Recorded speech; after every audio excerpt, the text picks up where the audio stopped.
Logan Hayes collapsed in the elevator, heart racing, vision blurring, while his 6-year-old daughter screamed for help, and the billionaire boss who'd been slowly killing him finally understood what her ambition had cost. The single father who'd saved her empire a dozen times without recognition was dying right in front of her, and Victoria Sinclair realized she'd become the villain in someone else's story. Everything that came after, the custody battle, the courtroom war, the impossible choice between career and conscience, started in those 30 seconds when a good man's body finally gave up fighting. If you're watching, hit that like button right now and drop a comment with your city name so I can see how far this story travels. Let's get into it. The numbers wouldn't stop moving. Logan Hayes stared at the triple monitor setup on his desk, watching real-time market data cascade across the screens like a digital avalanche he couldn't outrun. His eyes burned. The coffee next to his keyboard had gone cold 3 hours ago, a film forming across the surface that he didn't have the energy to care about. 3:47 a.m. He'd been at the office since 6:30 the previous morning, 21 hours straight, again. His phone buzzed.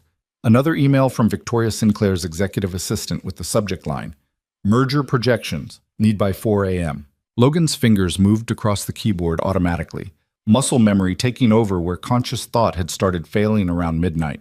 The Sinclair-Meridian merger was the biggest deal in Manhattan financial news this quarter.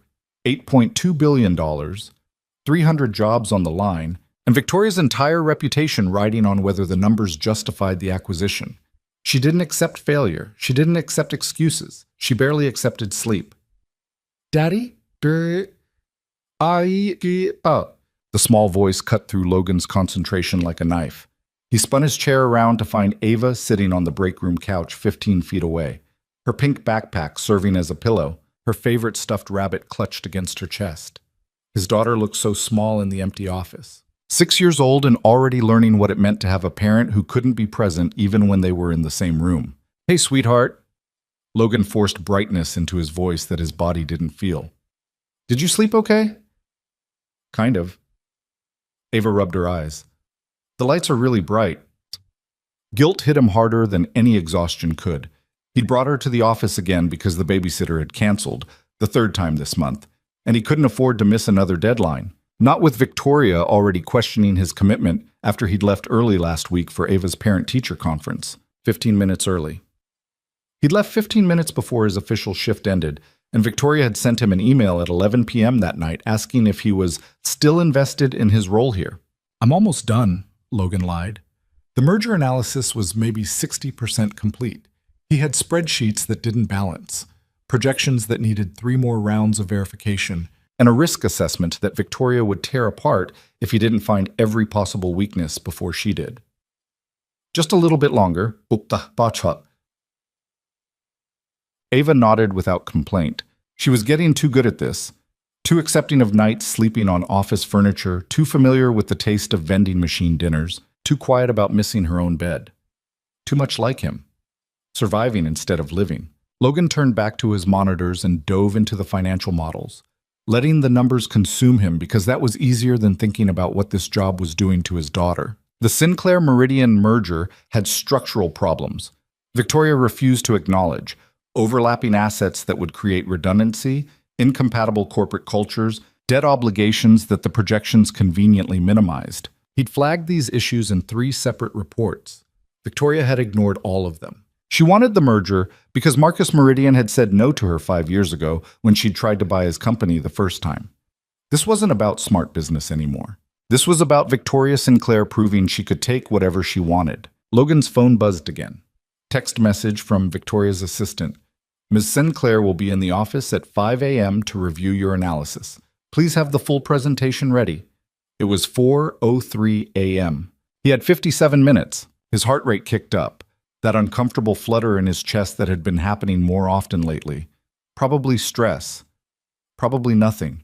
Probably just his body's way of saying he was 32 years old and running on 4 hours of sleep per night for the past 6 weeks. Logan pulled up the presentation template and started building slides. Revenue projections, cost synergies, market positioning, strategic advantages. All the corporate language that made a questionable acquisition sound like inevitable genius. His vision blurred. He blinked hard, trying to clear it, but the text on the screen kept doubling. The The fluorescent lights overhead suddenly felt too bright, too sharp, drilling into his skull. Daddy, are you okay? Yeah, baby, I'm fine. But ishishkimam. He wasn't fine. His left arm felt weird. Not painful exactly, just heavy and distant, like it belonged to someone else. The flutter in his chest had become a racing thump that made him acutely aware of his own heartbeat. Focus. He had to focus. Logan forced himself to finish the presentation. Every slide felt like pushing through concrete, but he couldn't stop, couldn't fail. Victoria had made it abundantly clear during last month's performance review that senior analysts were easily replaceable, and that she expected elite-level dedication from anyone who wanted to keep their position. Translation: work yourself into the ground or clean out your desk. At 4:51 a.m., Logan sent the completed analysis to Victoria's email. The presentation wasn't perfect. There were sections he would have refined if he'd had more time, but it was done. That had to count for something. He sagged back in his chair, every muscle in his body screaming for rest. 9 minutes until Victoria arrived. Just enough time to close his eyes for a "Mr. Hayes, what kiss?" Logan jerked awake. Victoria Sinclair stood in his cubicle entrance, impossibly put together, in a charcoal suit despite the ungodly hour. Her dark hair was pulled back in that severe style she favored, her makeup flawless, her expression radiating the kind of cold assessment that made grown executives stumble over their words. At 30 years old, she was the youngest female billionaire in Manhattan. Self-made, people said. Though Logan knew her late father had left her a considerable fortune and the company infrastructure to build on. Still, what she'd accomplished in 6 years was remarkable, if you didn't count the human cost. "Ms. Sinclair." Logan stood too quickly. The room tilted. He gripped the desk edge to steady himself. "I sent the presentation 9 minutes ago. The full analysis is—" "I read it." Victoria's voice was clipped, efficient. "The projections are acceptable. The risk assessment is thorough." She paused, and Logan felt the criticism coming before she spoke it. "But you buried the lead. The strategic positioning section should be front-loaded, not relegated to slide 18. The board needs to see our competitive advantage immediately."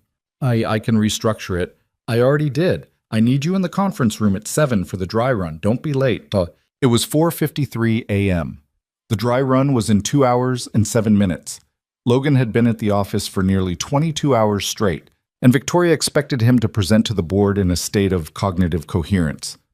"I'll be there," he said, because what else could he say? Victoria's gaze flicked past him to where Ava was sitting on the couch, now awake and watching them with wide, uncertain eyes. Something crossed Victoria's face, not quite disapproval, but not understanding either, like she was looking at a problem she didn't have the framework to solve. "Your daughter," Victoria said. "She's here often. Babysitter canceled. It won't happen again.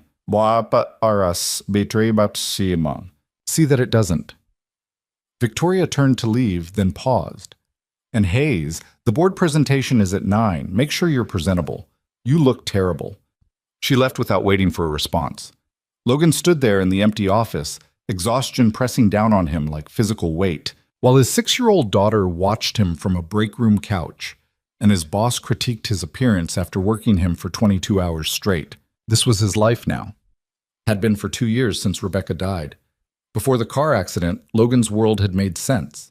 He'd had a wife who loved him, a daughter who laughed easily, a job that ended at 6 p.m. most days.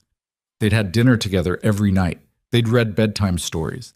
They'd been a family that functioned. Then a drunk driver ran a red light on a Thursday evening, and everything good in Logan's life shattered in the time it took for metal to crumple and glass to break, and his wife's heart to stop beating in a hospital room while he held her hand and begged her not to leave. She left anyway. And Logan had spent the last 2 years trying to be enough parent for a grieving daughter while working for a woman who measured human value in productivity metrics. He walked over to Ava and crouched down beside the couch. "Hey, kiddo, I need to work a little bit longer. Can you hang in there for me?" Ava nodded, but her eyes were too understanding. Ava thought, 6 years old and already carrying the weight of making things easier for her father. "I'm sorry," Logan whispered, brushing hair back from her forehead.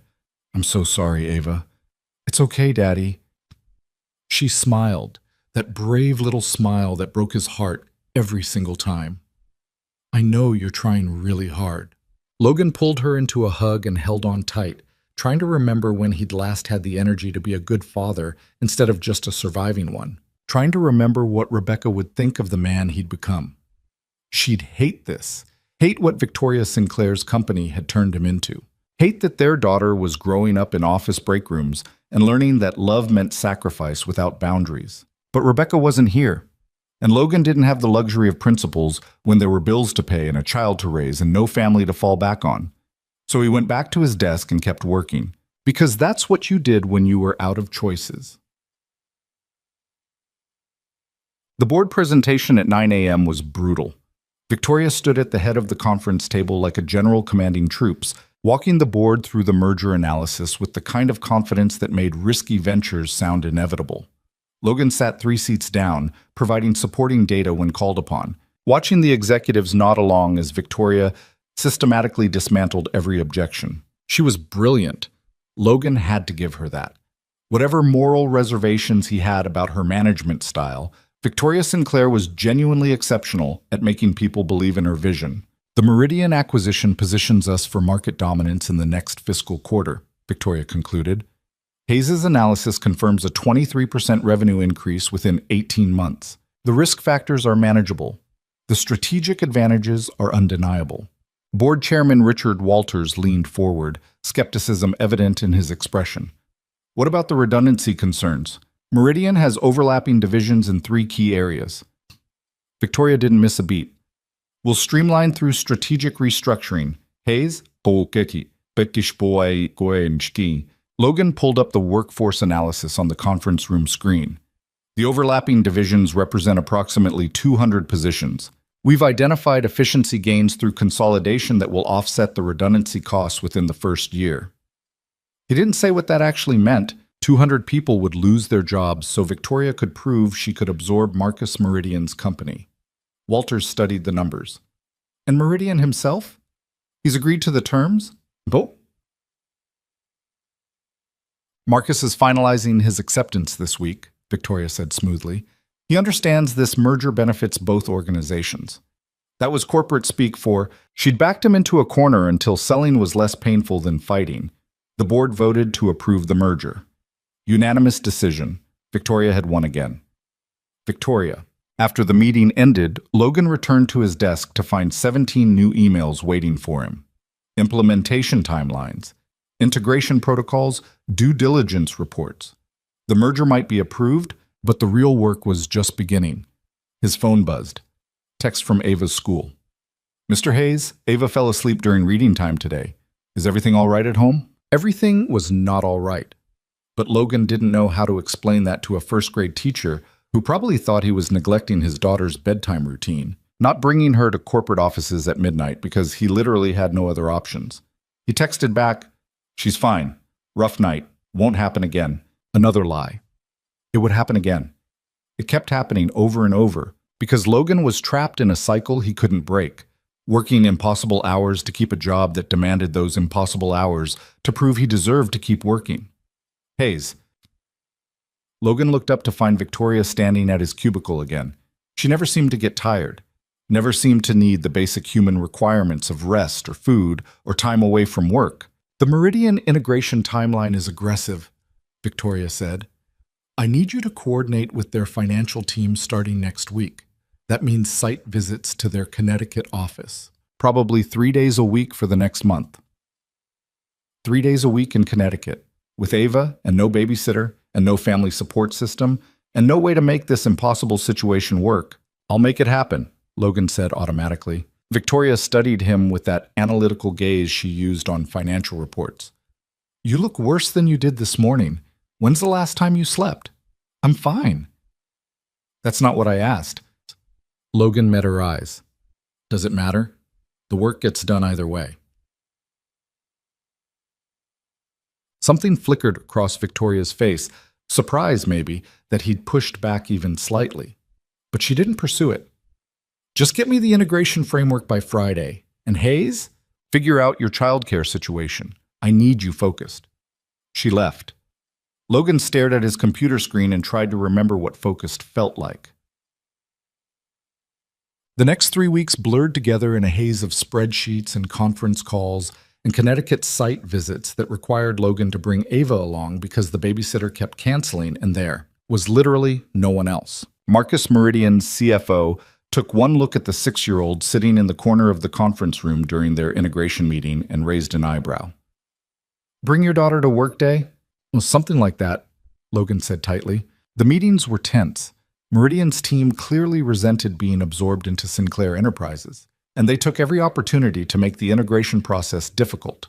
Logan spent hours mediating conflicts, restructuring timelines, and translating Victoria's aggressive demands into language that wouldn't cause Meridian's executives to sabotage the entire merger out of spite. He was good at it: the diplomacy, the problem-solving, the quiet work of preventing disasters before they happened. Logan had saved the Sinclair-Meridian merger at least 5 times in the past month alone, catching errors in asset valuations that would have cost millions, identifying legal complications in the intellectual property transfer, restructuring debt obligations to avoid triggering penalty clauses that Victoria's lawyers had somehow missed. He never got credit for any of it. The wins went to Victoria. The exhaustion belonged to Logan. By the 4th week, he'd stopped sleeping more than 3 hours a night. His body ran on caffeine and adrenaline and the desperate momentum of a man who couldn't afford to stop moving because stopping meant confronting how badly everything was falling apart. Ava stopped asking when they could go home. She just brought extra books to the office and learned to be invisible. That scared Logan more than anything. His daughter was 6 years old and already understanding how to make herself small enough to not be a burden. On a Friday night, or technically Saturday morning at 1:47 a.m., Logan finally finished the integration framework Victoria had demanded 3 days earlier. His eyes burned. His hands shook from too much coffee. The chest flutter had become a constant companion, uncomfortable but ignorable. He saved the document, sent it to Victoria's email, and slumped back in his chair. "Daddy?" Ava stood beside his desk, her stuffed rabbit dragging on the floor. She looked so tired. They both did. "I'm done, sweetheart," Logan said. "Let's go home." He stood up too fast. The room tilted violently. Logan grabbed the desk edge, but his legs weren't working right, and the fluorescent lights overhead suddenly blazed too bright, and the flutter in his chest became a racing, stuttering wrongness that made him gasp. "Daddy?"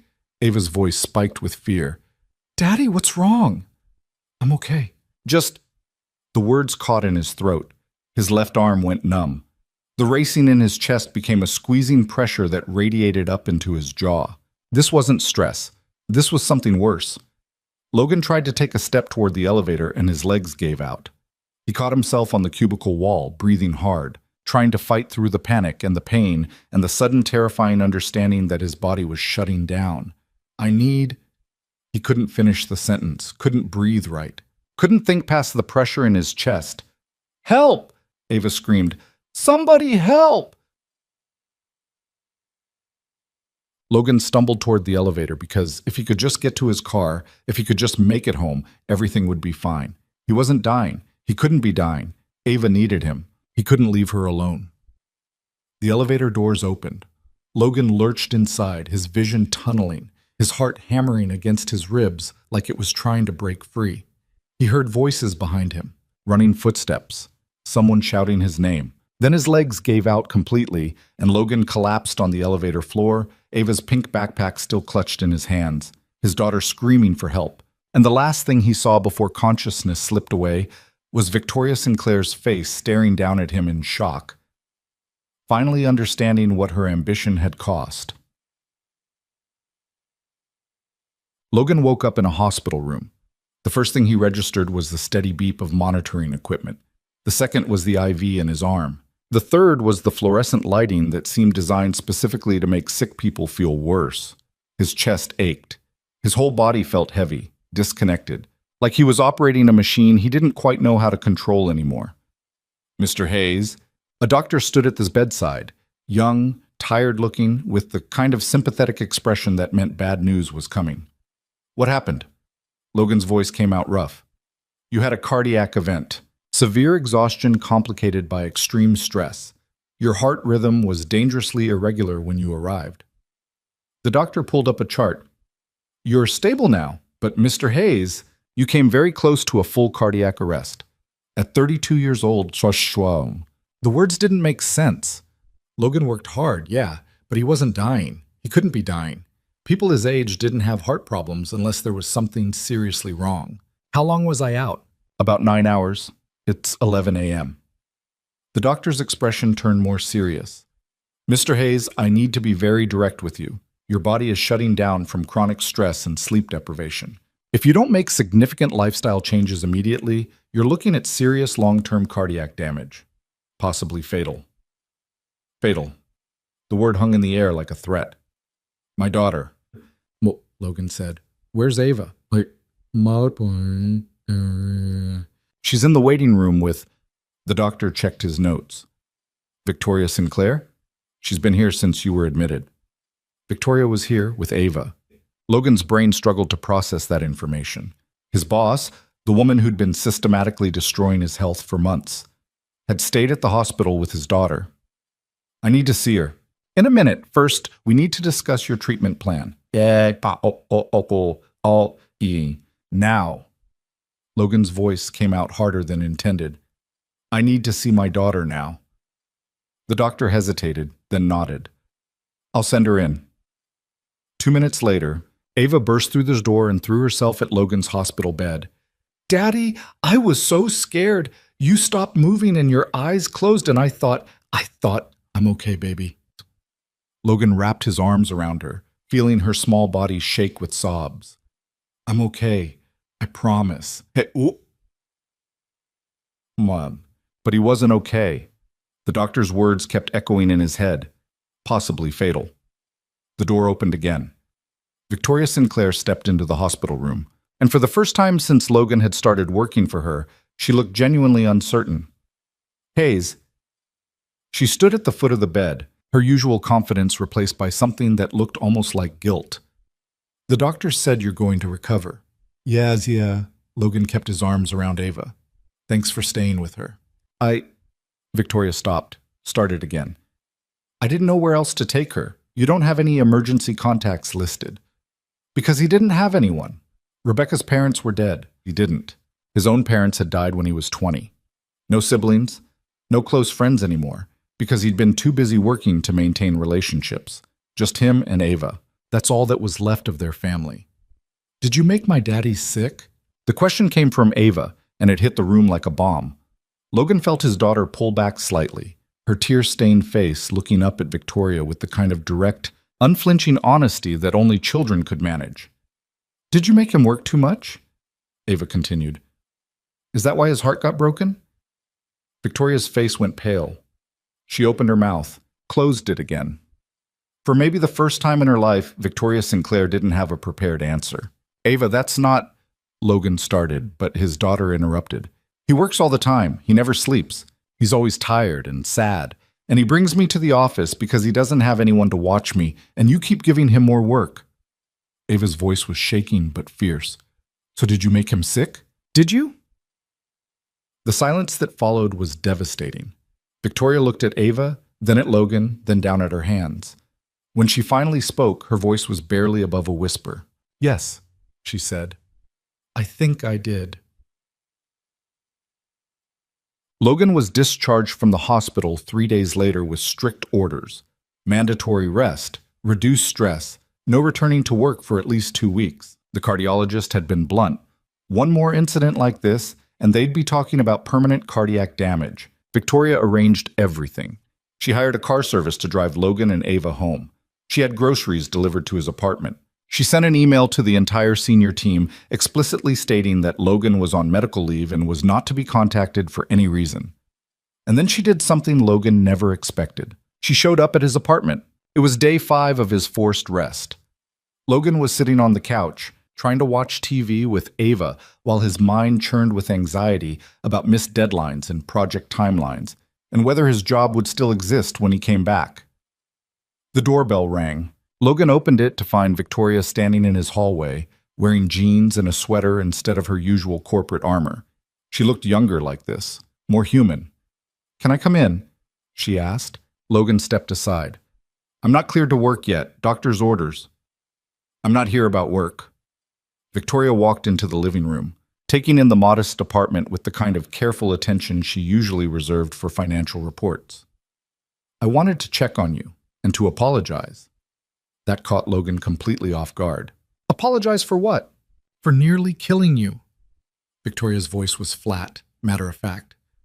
For being so focused on the merger that I didn't notice I was destroying the person making it possible. For creating a workplace culture where people are afraid to leave at reasonable hours because they think I'll replace them. You literally told me senior analysts were easily replaceable. Oh, I did. Victoria met his eyes. And I was wrong. Ava appeared in the doorway, watching them with cautious curiosity. Victoria noticed her and something in her expression softened. Hi, Ava, she said quietly. Hi. Ava didn't move closer. Is my dad going to keep working for you? The question was loaded with more meaning than a 6-year-old should have to carry. Logan started to intercede, but Victoria spoke first. Only if he wants to, she said, and only under better conditions than before. I'm changing how my company operates, starting with making sure no one ever ends up in a hospital because I pushed them too hard. Ava considered this. You promise? I promise. Logan watched this exchange and felt something shift in his understanding of who Victoria Sinclair actually was beneath the billionaire CEO persona. Maybe there was more to her than corporate ruthlessness. Maybe guilt had cracked something open. Or maybe this was just temporary sympathy that would fade once he returned to work and the pressure mounted again. Why do you work so hard? Ava asked suddenly. Don't you get tired? Victoria laughed, a quiet, hollow sound. I get tired. I just don't let myself stop. Why not? Because Victoria paused, clearly struggling with how to explain complicated adult motivations to a first grader. Because I'm trying to prove something to myself and to other people. And I got so focused on proving it that I forgot about the people helping me. That's dumb, Ava said with childhood bluntness. My daddy's really smart. He should help you without getting sick. You're absolutely right. Victoria looked at Logan. Your daughter is smarter than most of my board members. Despite everything, Logan smiled. She gets that from her mom. The moment stretched between them, awkward but genuine. Victoria cleared her throat. I should go. I just wanted to make sure you were okay, and to tell you that when you come back, things are going to be different. Better hours, more support staff, actual work-life balance. I'll believe it when I see it, Logan said, but without hostility. Fair enough. Victoria headed for the door, then paused. Hayes? I read through your file. All of it. And? You've saved my company from at least 8 major financial disasters in the past year. Errors in acquisitions, bad projections, legal complications. You caught all of them. And you never once took credit or asked for recognition. Logan shrugged. That's the job. No, Victoria said quietly. That's way beyond the job. And I never noticed because I was too busy demanding more. She met his eyes. I'm sorry. For all of it. She left before Logan could respond. Ava climbed onto the couch next to him. Is she going to be nicer now? Maybe, Logan said. I don't know, kiddo. But something had shifted. He could feel it. Whether Victoria's guilt would translate into actual lasting change remained to be seen, but for the first time in 2 years, Logan felt like maybe his boss had finally seen him as a human being instead of a productivity metric. It was a start. Check. The 2 weeks of medical leave passed slowly.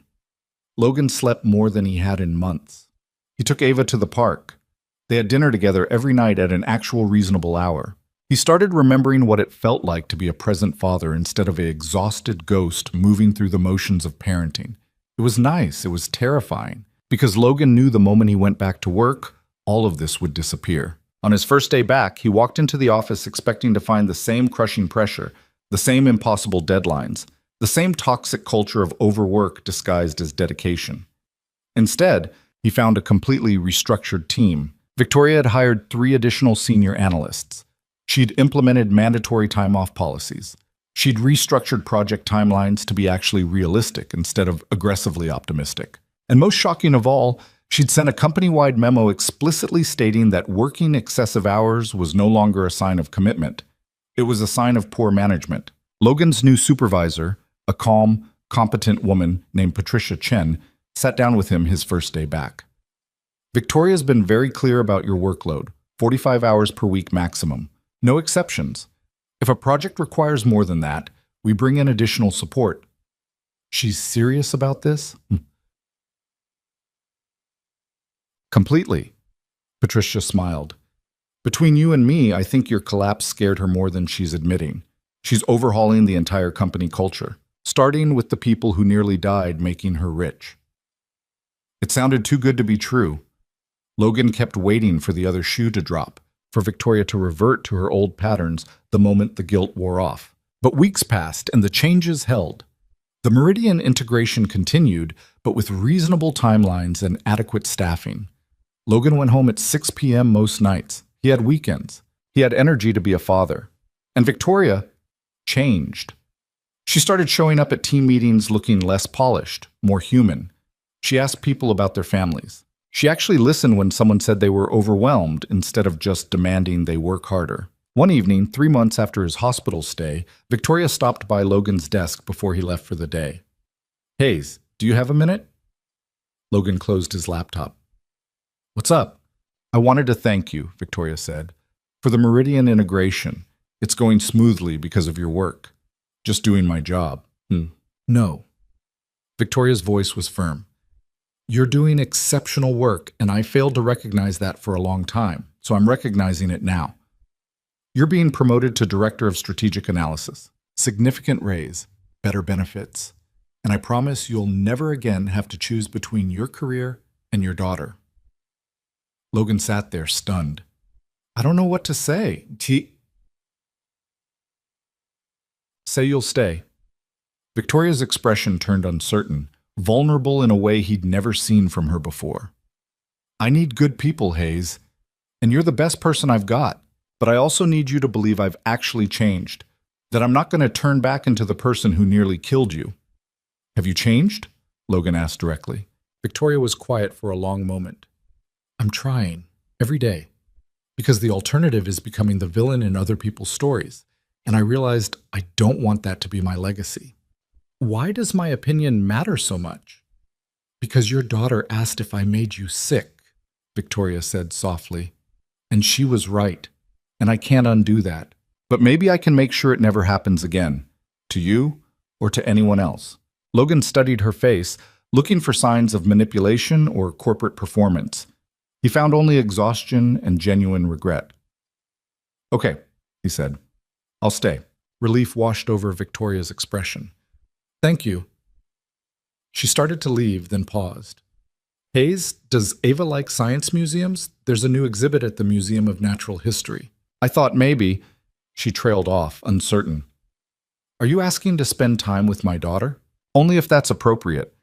I don't want to overstep. I feel like I owe her an apology too, for stealing her father for so long." Logan thought about Ava's question in the hospital. "Did you make my daddy sick?" His daughter deserved to see that adults could make mistakes and try to fix them, that people could change, that accountability meant something. "Saturday afternoon," Logan said. 2 o'clock. Meet us at the main entrance." Victoria's face lit up with genuine surprise and happiness. "Really? Really? But Victoria," Logan held her gaze, "if you hurt her, if you make promises you don't keep, we're done. Promotion or not. Understood?" "Bis bites iko asmat." Understood. She left, and Logan sat there wondering what the hell he'd just agreed to. Bringing his daughter into any kind of relationship with Victoria Sinclair felt risky. But maybe that's what healing looked like. Messy and uncertain and requiring everyone to be braver than was comfortable. He texted Ava's school to let them know he'd be picking her up early on Saturday. Then he went home to his daughter, arriving at 6:15 p.m. like a normal person with a normal job, and they had dinner together while Ava told him about her day, and Logan actually had the energy to listen. It wasn't perfect. Logan still had moments of crushing anxiety about job security. He still carried guilt about the 2 years he'd spent barely present in his daughter's life. He still missed Rebecca with an ache that never fully went away. But for the first time since the accident, Logan felt like maybe, just maybe, they were going to survive this. Not just survive, actually live. And that was something. Saturday came faster than Logan expected. He stood outside the Museum of Natural History at 1:55 p.m., watching Ava bounce on her toes with nervous excitement. She'd changed her outfit 3 times that morning, finally settling on her favorite purple dress and the light-up sneakers that made her feel brave. "What if she doesn't come?" Ava asked for the 3rd time. "She'll come," Logan said, though he wasn't entirely sure himself. Victoria had made a lot of promises lately. Whether she'd follow through on something as personal as a Saturday museum trip remained to be seen. At 2:03 p.m., a sleek black car pulled up to the curb. Victoria stepped out wearing jeans, a simple white blouse, and sunglasses that probably cost more than Logan's monthly rent. She looked almost normal, if you ignored the designer handbag and the fact that her casual outfit still screamed money. "Sorry I'm late," Victoria said, approaching them. "Traffic was worse than I expected." Ava stared up at her with wide eyes. "You came." "Of course I came. I said I would." Victoria crouched down to Ava's level, which surprised Logan more than anything else. His boss didn't strike him as someone who crouched for anyone. "Is it okay if I hang out with you and your dad today?" Ava nodded slowly. "I guess so, but you have to promise not to talk about boring work stuff." "Deal." Victoria smiled, a real smile, not the corporate one Logan was used to seeing. "I'm actually terrible at museums. You'll have to show me all the cool things." That seemed to relax Ava. She grabbed Victoria's hand with the unselfconscious ease of childhood and started pulling her toward the entrance. "Come on, they have real dinosaur bones inside." Logan followed a few steps behind, watching his daughter interact with the woman who'd nearly destroyed their lives 3 months ago. It felt surreal, wrong in some ways, but also strangely right. Victoria had changed. He could see it in how she listened when Ava talked, how she asked questions about things a 6-year-old cared about, how she didn't check her phone once during the entire visit. She was present in a way Logan had never seen her be present before. They spent 2 hours exploring the exhibits. Ava dragged them to the dinosaur hall first, talking nonstop about velociraptors and triceratops, while Victoria listened with what appeared to be genuine interest. Then they moved to the ocean life section, where Ava pressed her face against the glass of the massive whale model and asked Victoria if she'd ever seen a real whale. "Once," Victoria said, "when I was about your age, my father took me on a boat trip off the coast of Maine. We saw a humpback breach, jump completely out of the water. I thought it was the most amazing thing I'd ever seen." "Did your dad like whales?" Ava asked. Something flickered across Victoria's face. "He did. He liked a lot of things I didn't appreciate when he was alive." Logan caught the past tense, the hint of regret underneath. He'd never thought much about Victoria's personal history. She'd always seemed like someone who'd sprung into existence fully formed as a corporate machine. But apparently she'd had a father once. Apparently she'd lost him. "My mom died," Ava said matter-of-factly. 2 years ago. A car hit her." Victoria went very still. "I'm so sorry, Ava." Why? "It's okay. I mean, it's not okay. I still miss her a lot. But Daddy says it's okay to be sad about it." Ava looked up at Victoria with the kind of direct honesty that made adults uncomfortable. "Did you miss your dad when he died?" "Every day," Victoria said quietly. "Still do." They stood there in front of the whale exhibit. 2 people who'd lost parents and a child who'd lost her mother, connected by grief in a way that transcended the awkwardness of their situation. "We should get ice cream," Logan said, breaking the moment before it got too heavy. "There's a good place 2 blocks from here." Ava's face lit up immediately. "Can we, please?" "If Victoria doesn't mind." "I don't mind, Victoria said. "Though I should warn you, I have very strong opinions about ice cream flavors." "So do I," Ava said seriously. "Mint chocolate chip is the best one, and anyone who disagrees is wrong." Victoria laughed, a genuine, unguarded sound that Logan had never heard from her before. "I was going to say cookies and cream, but you make a compelling argument." They left the museum and walked to the ice cream shop, Ava chattering between them about everything and nothing, while Victoria engaged with the kind of patience Logan hadn't known she possessed. Watching them together, something uncomfortable twisted in Logan's chest. He was starting to like Victoria Sinclair. Not as a boss, but as a person. And that complicated everything.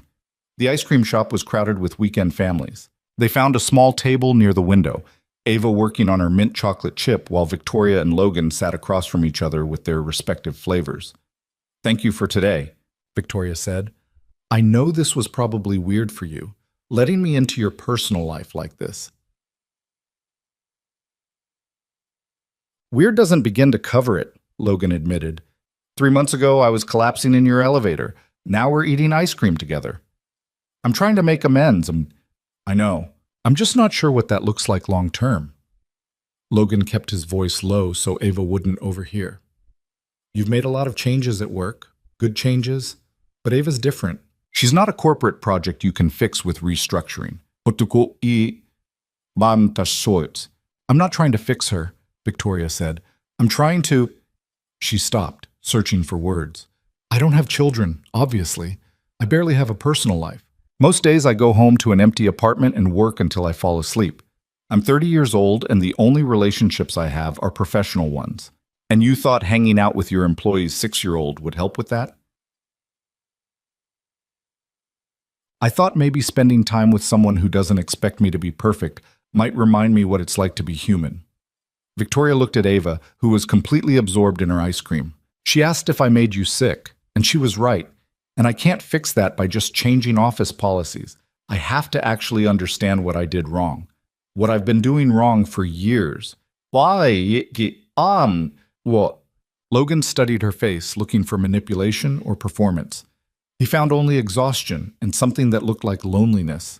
"My father died when I was 24, Victoria continued. "Left me the company and a note that said I had the potential to be better than he ever was. So I spent the last 6 years trying to prove him right, building the empire, making the acquisitions, becoming the youngest female billionaire in Manhattan." She laughed bitterly. "I accomplished everything I set out to do, and somewhere along the way, I turned into someone he would have been ashamed of."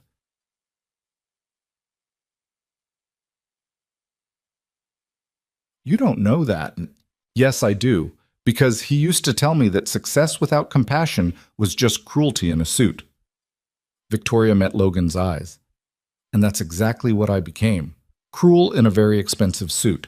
Ava looked up from her ice cream, sensing the serious tone. "Are you sad?" "A little bit," Victoria admitted. "Do you want some of my ice cream? Ice cream makes everything better."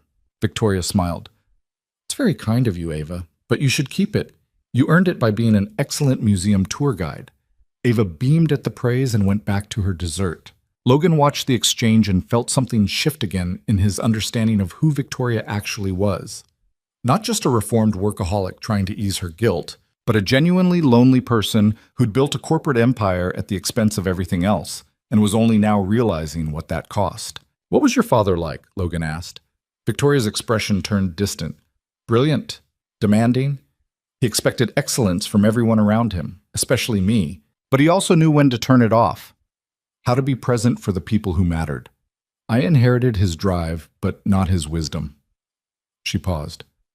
"He would have liked you, I think." He paused. "You remind me of him in some ways. The quiet competence. The way you see problems before they become disasters. Is that why you promoted me?"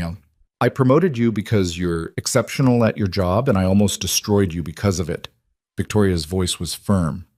"But yes, I also recognize something in how you work. My father used to say the best people in any organization are the ones who make everyone else better without needing credit for it. That's you, Hayes. Logan didn't know what to say to that. Compliments from Victoria used to feel transactional, strategic praise designed to extract more work. This felt different, genuine. "Can we go to the park?" Ava asked, ice cream finished. "There's one with really good swings nearby." Logan checked his watch. 4:30 p.m. They'd been out for over 2 hours already. "Maybe we should head home, kiddo." "Actually," Victoria said, "I don't have anywhere to be. If Ava wants to go to the park, I'm happy to tag along, unless you'd rather I didn't." Logan looked at his daughter's hopeful face, then at Victoria's carefully neutral expression that couldn't quite hide the fact that she actually wanted to come. Against his better judgment, he found himself nodding. "Okay, but just for an hour, Ma." Ava cheered and grabbed both their hands, pulling them out of the ice cream shop and down the street toward the park. Logan ended up on her left, Victoria on her right, the three of them walking together like something that could almost be mistaken for a family. That thought scared him more than he wanted to admit. The park was busy with weekend crowds, families playing, couples walking dogs, teenagers occupying the basketball courts. Ava made a beeline for the swings, and Logan spent the next 20 minutes pushing her higher and higher while she shrieked with delight. Victoria sat on a nearby bench, watching them with an expression Logan couldn't quite read. When Ava finally tired of the swings and ran off to explore the playground, Victoria gestured for Logan to sit beside her. "You're a good father," she said. "I'm trying. Most days I feel like I'm barely keeping it together. That's what good parenting looks like, I think.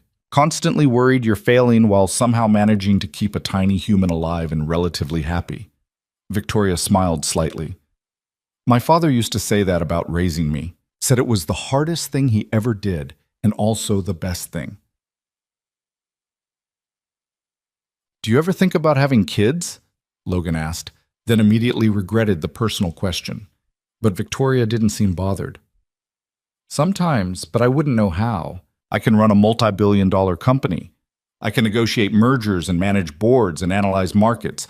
But actual human relationships?" She shook her head. "I have no idea what I'm doing."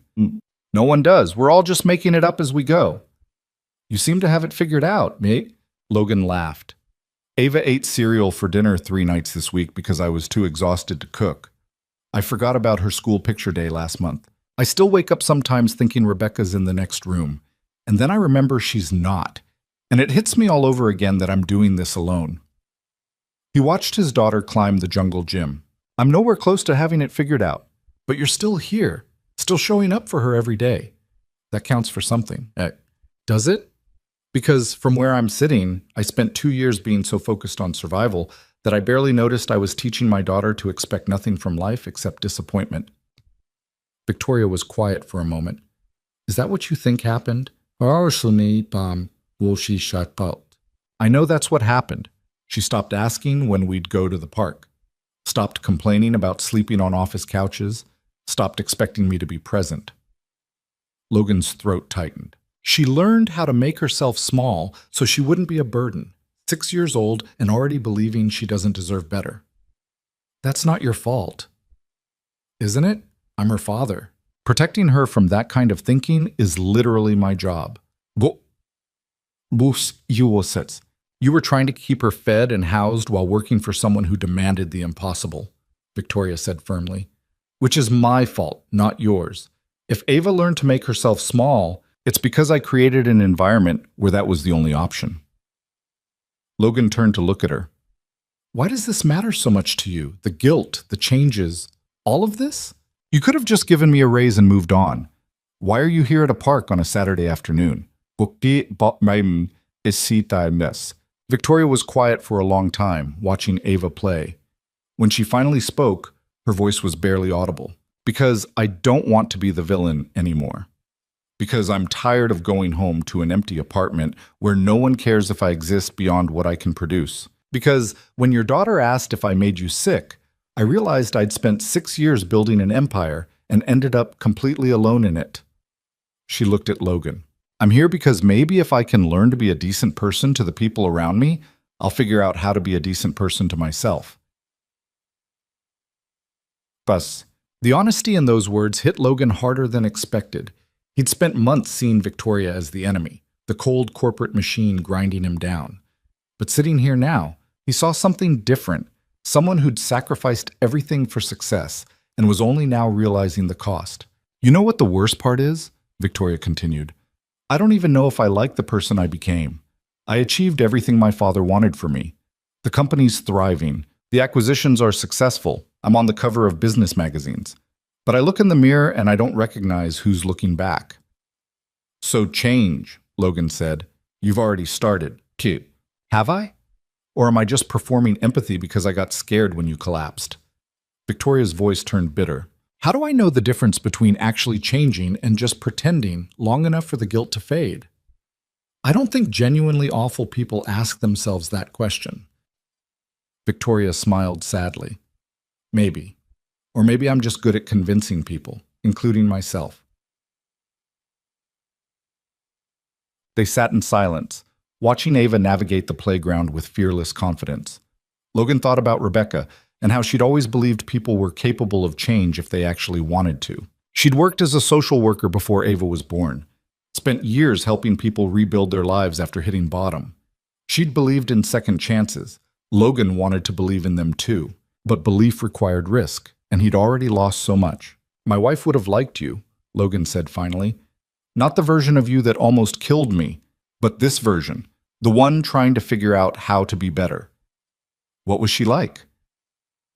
"Kind, stubborn. She had this way of seeing the best in people even when they couldn't see it themselves." Logan's chest ached with the familiar grief. "She would have told me to give you a chance, to stop assuming everyone's out to hurt us." "Was she right, usually?" "Annoyingly so." Logan smiled despite the sadness. "I'm not as good at it as she was. The forgiveness thing, the optimism." "You're doing okay," Victoria said. "You're here, aren't you? Even though you have every reason to tell me to get lost." "Yeah, well, my daughter likes you. That counts for a lot." As if summoned by the mention, Ava came running over, breathless and grinning. "Daddy, Miss Victoria, come see what I found." "Batuara-chan." She dragged them to the section of the playground where a group of kids had discovered a family of ducks near a small pond. Ava insisted they all sit on the grass and watch the ducklings follow their mother across the water. Victoria sat cross-legged on the ground in her designer jeans, completely absorbed in watching the ducks, and Logan realized this might be the most relaxed he'd ever seen her. No phone, no laptop, no corporate armor, just a person sitting in a park on a Saturday afternoon, existing without purpose beyond the moment. "The babies are so small," Ava whispered, leaning against Logan's side. "Do you think they're scared?" Maybe a little," Victoria said. "But their mom is teaching them how to swim, how to be brave. Like my daddy teaches me." "Exactly like that." Ava looked up at Victoria with sudden seriousness. "Do you have a mom?" "She died when I was 8, Victoria said. "Cancer." "That's really sad." "It was, but I had my father, and he loved me enough for 2 parents. Just like your dad loves you enough for 2 parents." Ava thought about that, then nodded. "Daddy's really good at loving me. He is," Victoria agreed, and when she looked at Logan, there was something in her eyes he couldn't quite identify. Respect, maybe, or recognition, or something more complicated than either. They stayed at the park until the sun started setting and Ava's energy finally ran out. She fell asleep in Logan's arms on the walk back to the museum where Victoria's car was waiting. "Thank you for today," Victoria said quietly, so as not to wake Ava. "This was nice. Really nice." "Yeah, it was." Logan adjusted his sleeping daughter in his arms. "We could do it again sometime, if you want." Victoria's face lit up with genuine happiness. "I'd like that." "But Victoria?" Logan's voice turned serious. "If this is just guilt driving you, I need to know now, before Ava gets attached. He stopped himself. "Before anyone gets hurt." "It's not just guilt," Victoria said firmly.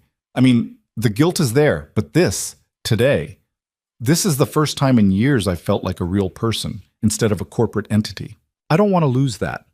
I don't want to go back to being who I was before." Logan studied her face in the fading light, looking for signs of insincerity. He found only tired hope. "Okay," he said, "then we'll figure it out as we go." Victoria smiled, and it transformed her entire face. "Thank you, Hayes." "Logan?" "Outside the office, you can call me Logan." "Logan?" she repeated, like she was testing out how it felt. "Thank you, Logan." She got into her car and drove away, leaving Logan standing on the sidewalk with his sleeping daughter and the uncomfortable realization that he was starting to care about Victoria Sinclair as more than just his boss. That terrified him, because caring meant vulnerability, and vulnerability meant risk, and Logan had already lost one person he loved. He wasn't sure he could survive losing another. But as he carried Ava home through the Manhattan evening, he couldn't help thinking about the way Victoria had looked at the ducks with childlike wonder, or how she'd listened to Ava's stories with genuine interest, or the loneliness he'd heard in her voice when she talked about going home to an empty apartment. Maybe Rebecca had been right. Maybe people could change if they actually wanted to.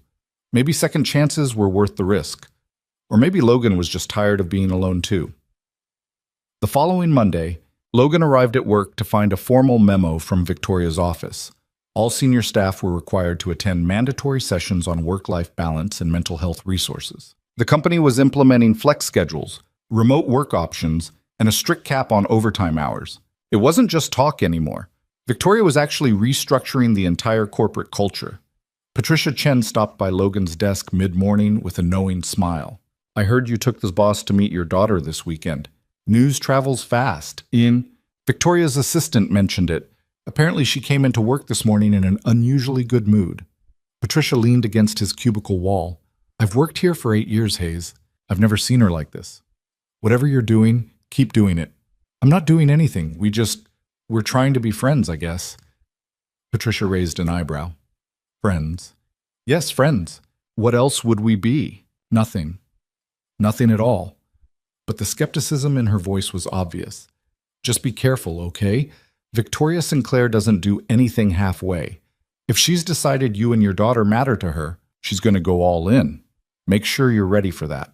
Logan thought about Victoria's words in the park. "I don't want to be the villain anymore." He thought about how she'd looked watching the ducks, how she'd crouched down to talk to Ava at eye level, how her entire face had transformed when she smiled. "I think I'm ready," Logan said. He hoped that was true. Over the next few weeks, a pattern developed. Victoria would text Logan on Friday afternoons asking what he and Ava were doing over the weekend. Sometimes they'd meet up for museum visits or park trips. Sometimes Victoria would join them for dinner at casual restaurants where Ava could color on the paper tablecloths and no one cared about business casual attire. Slowly, carefully, Victoria became part of their lives, and Logan found himself looking forward to her presence. The way she challenged Ava's opinions on ice cream flavors. The way she listened without judgment when Logan talked about his fears of failing as a father. The way she existed in their space without trying to fix everything or control everything or be anything other than herself. She was funny, he discovered.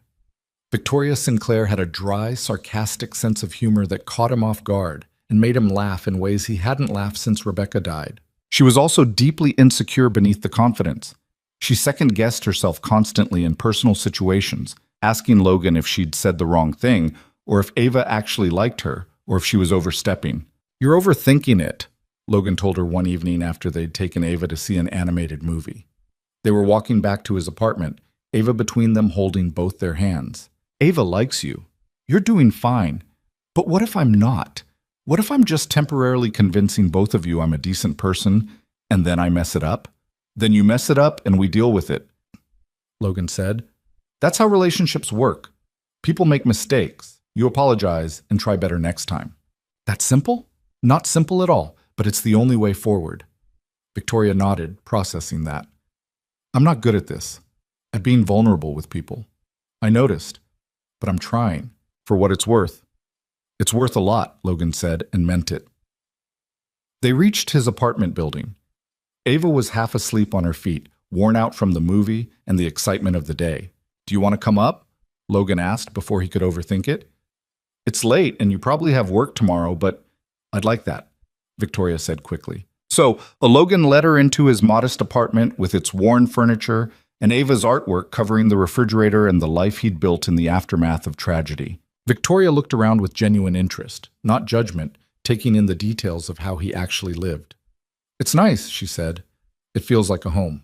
It's small, and the heat doesn't work great in winter, and the neighbors are loud. It's still nice. It feels loved." Logan put Ava to bed, reading her the same bedtime story he'd read her every night for 6 months, because it was her favorite and she refused to let him switch to something new. When he came back out to the living room, Victoria was standing by the bookshelf, examining the photos he kept there. Most of them were of Ava at various ages. A few included Rebecca, the 3 of them at the beach, at Ava's 3rd birthday party, on a random Tuesday evening, just being together. "She was beautiful," Victoria said softly, looking at a photo of Rebecca holding newborn Ava in the hospital. "Yeah, she was." Logan stood beside her, looking at his late wife's face. "She would have handled all of this better than me. The single parenting, the grief, everything." I doubt that. You're doing remarkably well. I collapsed in an elevator from exhaustion 3 months ago. And you survived it. You're still here, still fighting for your daughter, still showing up every day even when it's hard. Victoria turned to face him. That's not failing, Logan. That's the opposite of failing. They stood there in his small living room, close enough that Logan could see the vulnerability in Victoria's expression, the hope and fear mixing together in her eyes. Something had shifted between them.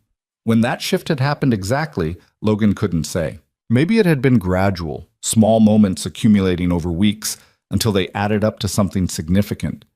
Or maybe it had been sudden, a single instant where his brain had stopped categorizing Victoria as boss and started seeing her as just Victoria. Either way, things were different now. Complicated in ways Logan wasn't ready to examine too closely. I should go, Victoria said, but she didn't move. It's late. Yeah, you should. Neither of them moved. Logan? Victoria's voice was uncertain. Can I ask you something? Sure. Do you think people can start over? Really start over, not just pretend the past didn't happen? Logan thought about Rebecca and grief, and the 2 years he'd spent barely functioning.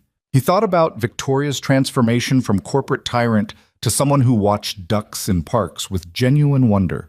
He thought about second chances and whether anyone actually deserved them. I think people can try, he said finally. I think that's all any of us can do. Try to be better than we were yesterday. Victoria nodded slowly.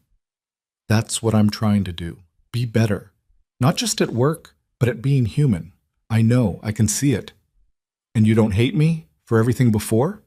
Logan considered the question seriously. Did he hate Victoria Sinclair? 3 months ago, the answer would have been yes without hesitation. But now, standing in his living room at 10 p.m. while his daughter slept peacefully in the next room, and Victoria looked at him with raw honesty in her eyes. No, he said. I don't hate you. But you don't trust me either.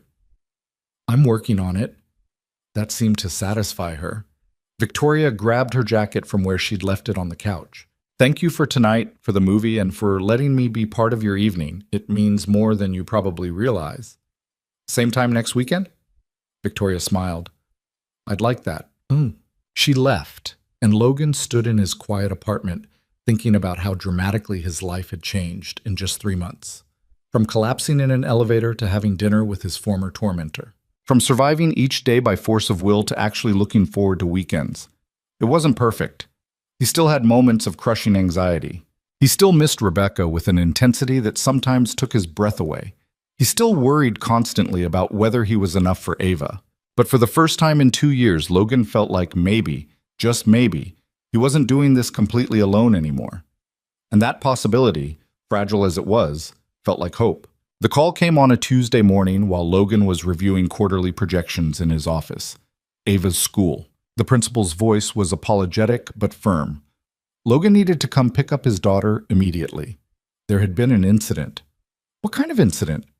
Logan's heart rate kicked up instantly, that familiar spike of parental anxiety that never fully went away.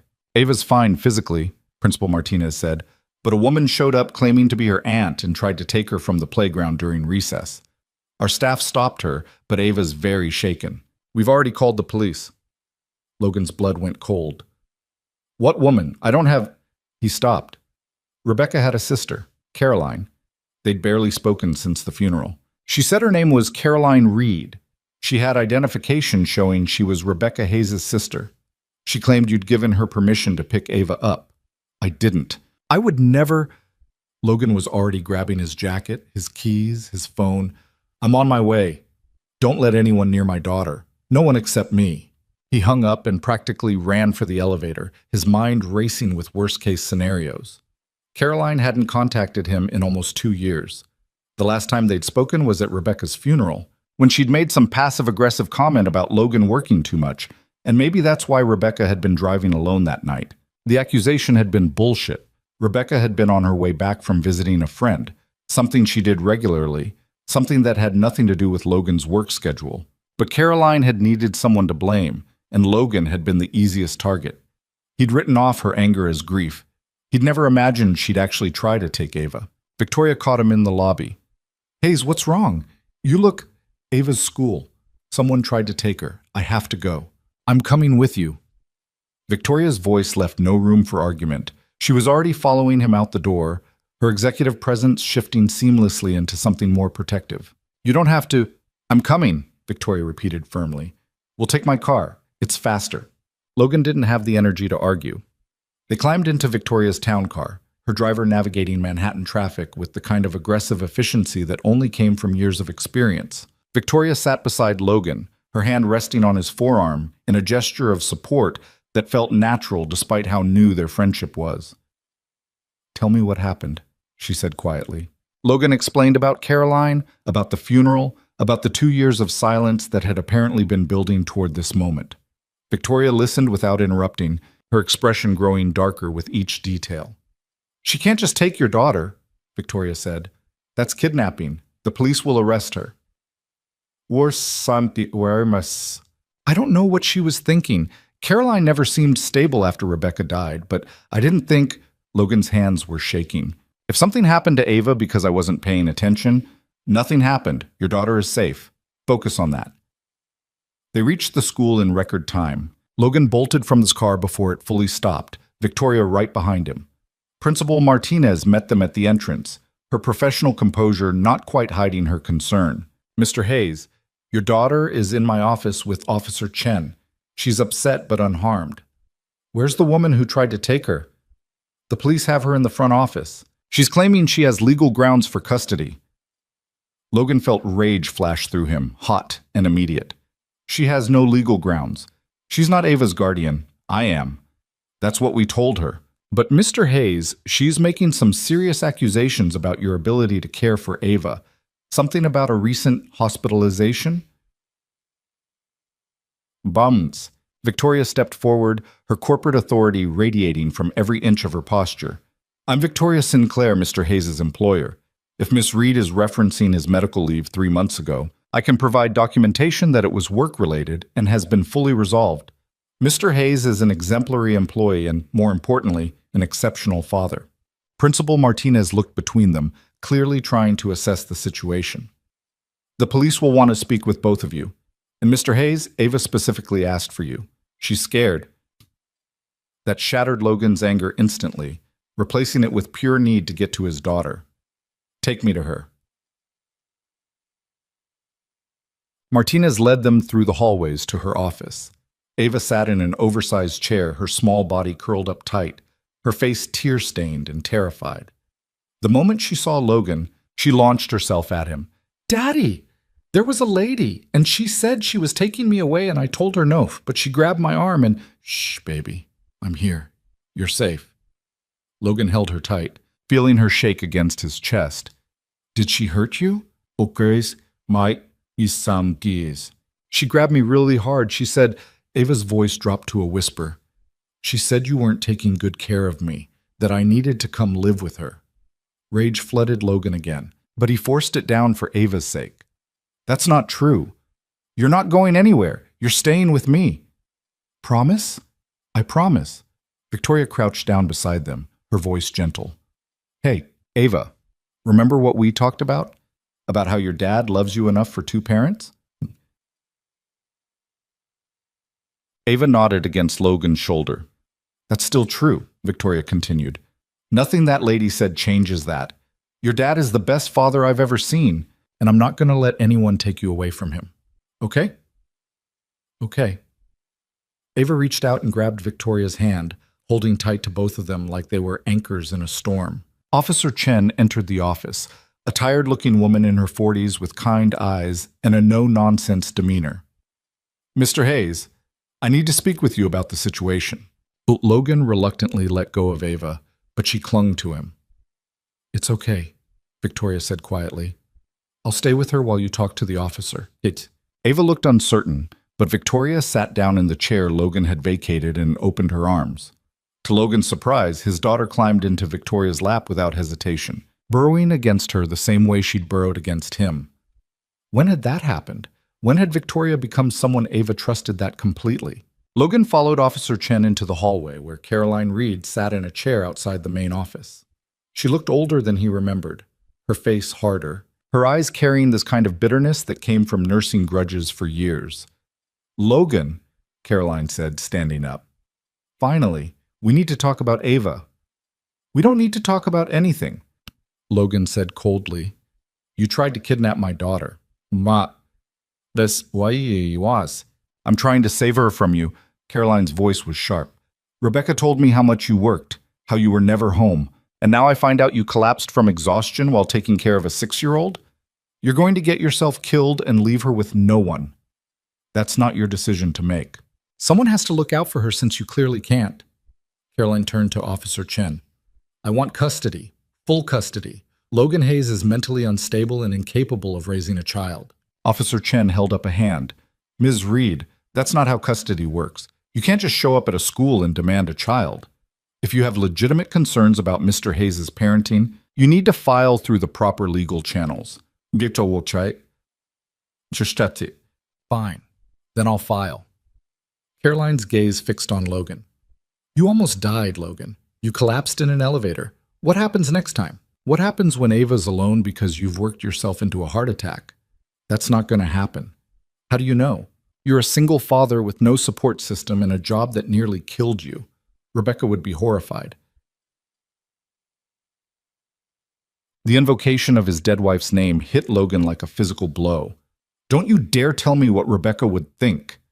You barely spoke to her the last 2 years of her life because she was too busy covering for your absence to notice her own sister." Caroline's composure cracked. "You were never there, Logan. She told me.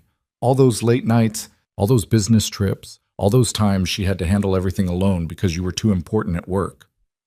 That's not what happened, isn't it? And now you're doing the same thing to Ava, working impossible hours, bringing her to the office because you can't find childcare, teaching her that she doesn't matter as much as your career." Logan opened his mouth to defend himself, but the words stuck, because some of what Caroline was saying was true. He had been absent sometimes during his marriage. He had worked long hours, and after Rebecca died, he had brought Ava to the office too many times, had been too exhausted to be fully present, had let his job consume him. "Mr. Hayes has made significant changes to his work situation." Victoria's voice cut through the hallway. She'd emerged from the principal's office, leaving Ava inside with Principal Martinez. "His current schedule allows for appropriate work-life balance. He leaves the office at 6 p.m., he has weekends off, and he's never asked to work overtime." Caroline looked Victoria up and down, clearly recognizing her. "And you are?" "Victoria Sinclair, Logan's employer and friend." "The same Victoria Sinclair who almost killed him with impossible deadlines?" Caroline's smile was cold. "I did my research. You were all over the business news a few months ago for restructuring your corporate culture after one of your employees nearly died. That was Logan, wasn't it?" "Me." Victoria's expression didn't change. "Yes, it was. And I take full responsibility for creating a toxic work environment that endangered his health, which is exactly why I've spent the last 3 months ensuring it never happens again." "How noble. And now you're friends? How convenient for you. Keep your best analyst loyal by pretending to care about his personal life." "I'm not pretending anything," Victoria said, her voice ice cold. "I care about Logan and Ava because they're good people who deserve better than what I gave them. And unlike you, I'm actually present in Ava's life. Where have you been for the past 2 years, Ms. Reed?" Caroline's face flushed red. "I've been grieving my sister. So has Logan, while also raising a child alone and working to support her. What's your excuse for abandoning them both?" Officer Chen stepped between them before the argument could escalate further. "Ladies, this isn't helping. Ms. Reed, I need you to come with me to discuss your attempted custody claim. Mr. Hayes, you're free to take your daughter home, but I'd recommend consulting a family law attorney. If Ms. Reed files formally, you'll need legal representation." Logan felt the ground shift under him. This wasn't over. Caroline wasn't going away. "File whatever you want," Logan said to Caroline. "Ava's staying with me. We'll see what a judge thinks about that." Caroline followed Officer Chen down the hallway, throwing one last look over her shoulder. "Rebecca deserved better than you, Logan. And so does Ava. B. The words hit their mark. Logan stood there in the empty hallway, feeling the weight of every mistake he'd ever made. Every time he'd prioritized work over family. Every moment he'd been too exhausted to be the father Ava deserved. Don't listen to her, Victoria said quietly. She's just trying to hurt you. She's not wrong, though. I wasn't there enough. For Rebecca or for Ava. Ye are some this son. You were doing your best in an impossible situation. Victoria's hand found his arm again. And you're doing better now. That's what matters. Logan wanted to believe her. But Caroline's accusations had dredged up every insecurity, every fear, every moment of guilt he'd been carrying since Rebecca died. What if he really was failing Ava? What if his daughter would be better off with someone who hadn't nearly worked themselves to death? They returned to the principal's office. Ava was drawing on a piece of paper, her earlier panic replaced by the focused concentration of a child using art to process trauma. She looked up when they entered. Is the bad lady gone? She's gone, Logan confirmed, kneeling beside her chair. And she's not coming back. She said I had to go with her. That you weren't a good daddy. That's not true, sweetheart. I know. Ava's voice was small but certain. You're the best daddy, even when you're tired. Logan pulled her into a hug, fighting back the emotion threatening to overwhelm him. His daughter believed in him even when he didn't believe in himself. That had to count for something. They left the school 20 minutes later, after giving statements to the police and promising to follow up with any additional information. Victoria drove them back to Logan's apartment, her presence a steady anchor while his mind spiraled through worst-case scenarios. What if she actually files for custody? Logan said once Ava was settled on the couch with a movie. What if a judge thinks she's right? That I'm not capable of raising her alone? Pues. Then we fight it, Victoria said firmly. We get you the best family law attorney in Manhattan. We document everything. Your work schedule, Ava's school records, medical records showing you're healthy now. We prove that you're an excellent father. With what money? Do you know how much custody lawyers cost? I do. And I'll cover it. Logan stared at her. You can't. I can, and I will. Victoria's expression left no room for argument. Caroline's accusations exist because of the work environment I created. If she takes Ava from you because of something I did, I'll never forgive myself, so let me help, please. Victoria, that's not your responsibility. Yes, it is. Her voice cracked slightly. Logan, you and Ava have become, you matter to me, both of you. And I'm not going to sit back and watch someone destroy your family because of mistakes I made months ago. Logan looked at her, really looked at her, and saw raw emotion in her eyes. Fear, determination, something deeper that he wasn't ready to name yet. Okay, he said quietly. Okay, thank you.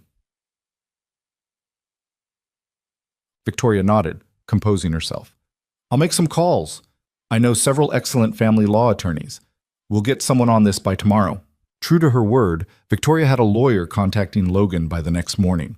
Margaret Chen, no relation to Officer Chen, was a fierce advocate with a reputation for winning complex custody cases. She met with Logan that afternoon, asking detailed questions about his relationship with Ava, his work situation, his health, and Caroline's involvement in their lives. Ms. Reed filed for emergency custody this morning, Margaret said, reviewing documents on her tablet. She's claiming you're mentally unstable due to work-related stress and recent cardiac issues. She's asking for temporary placement of Ava in her care while the courts investigate. Logan felt sick.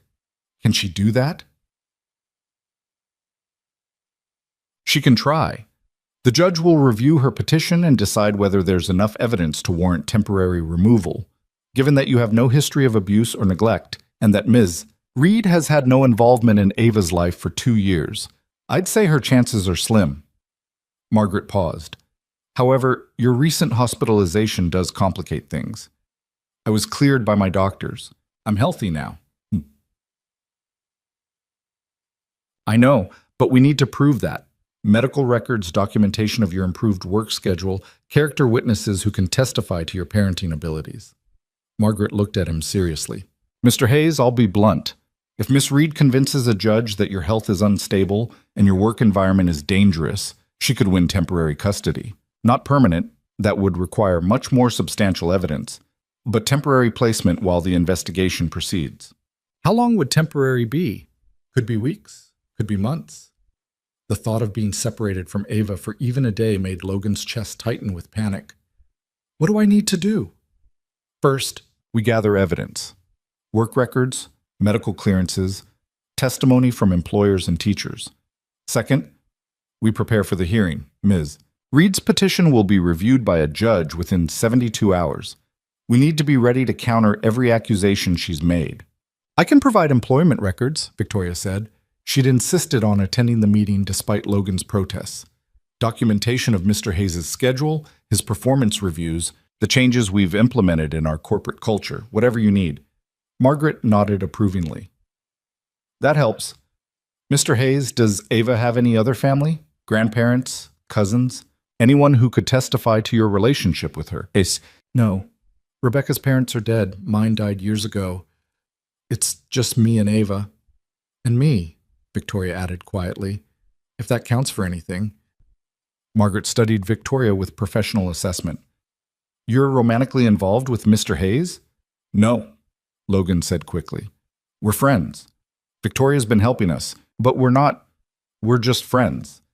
But you spend time with his daughter. You're present in their lives. Yes, Victoria confirmed. I see them most weekends. We do activities together. Museums, parks, movies. I'm not trying to replace Ava's mother. I'm part of their support system. That's good. The court will want to see that Mr. Hayes has a stable support network. Margaret made notes on her tablet. Ms. Reed is arguing that Mr. Hayes is isolated and overwhelmed.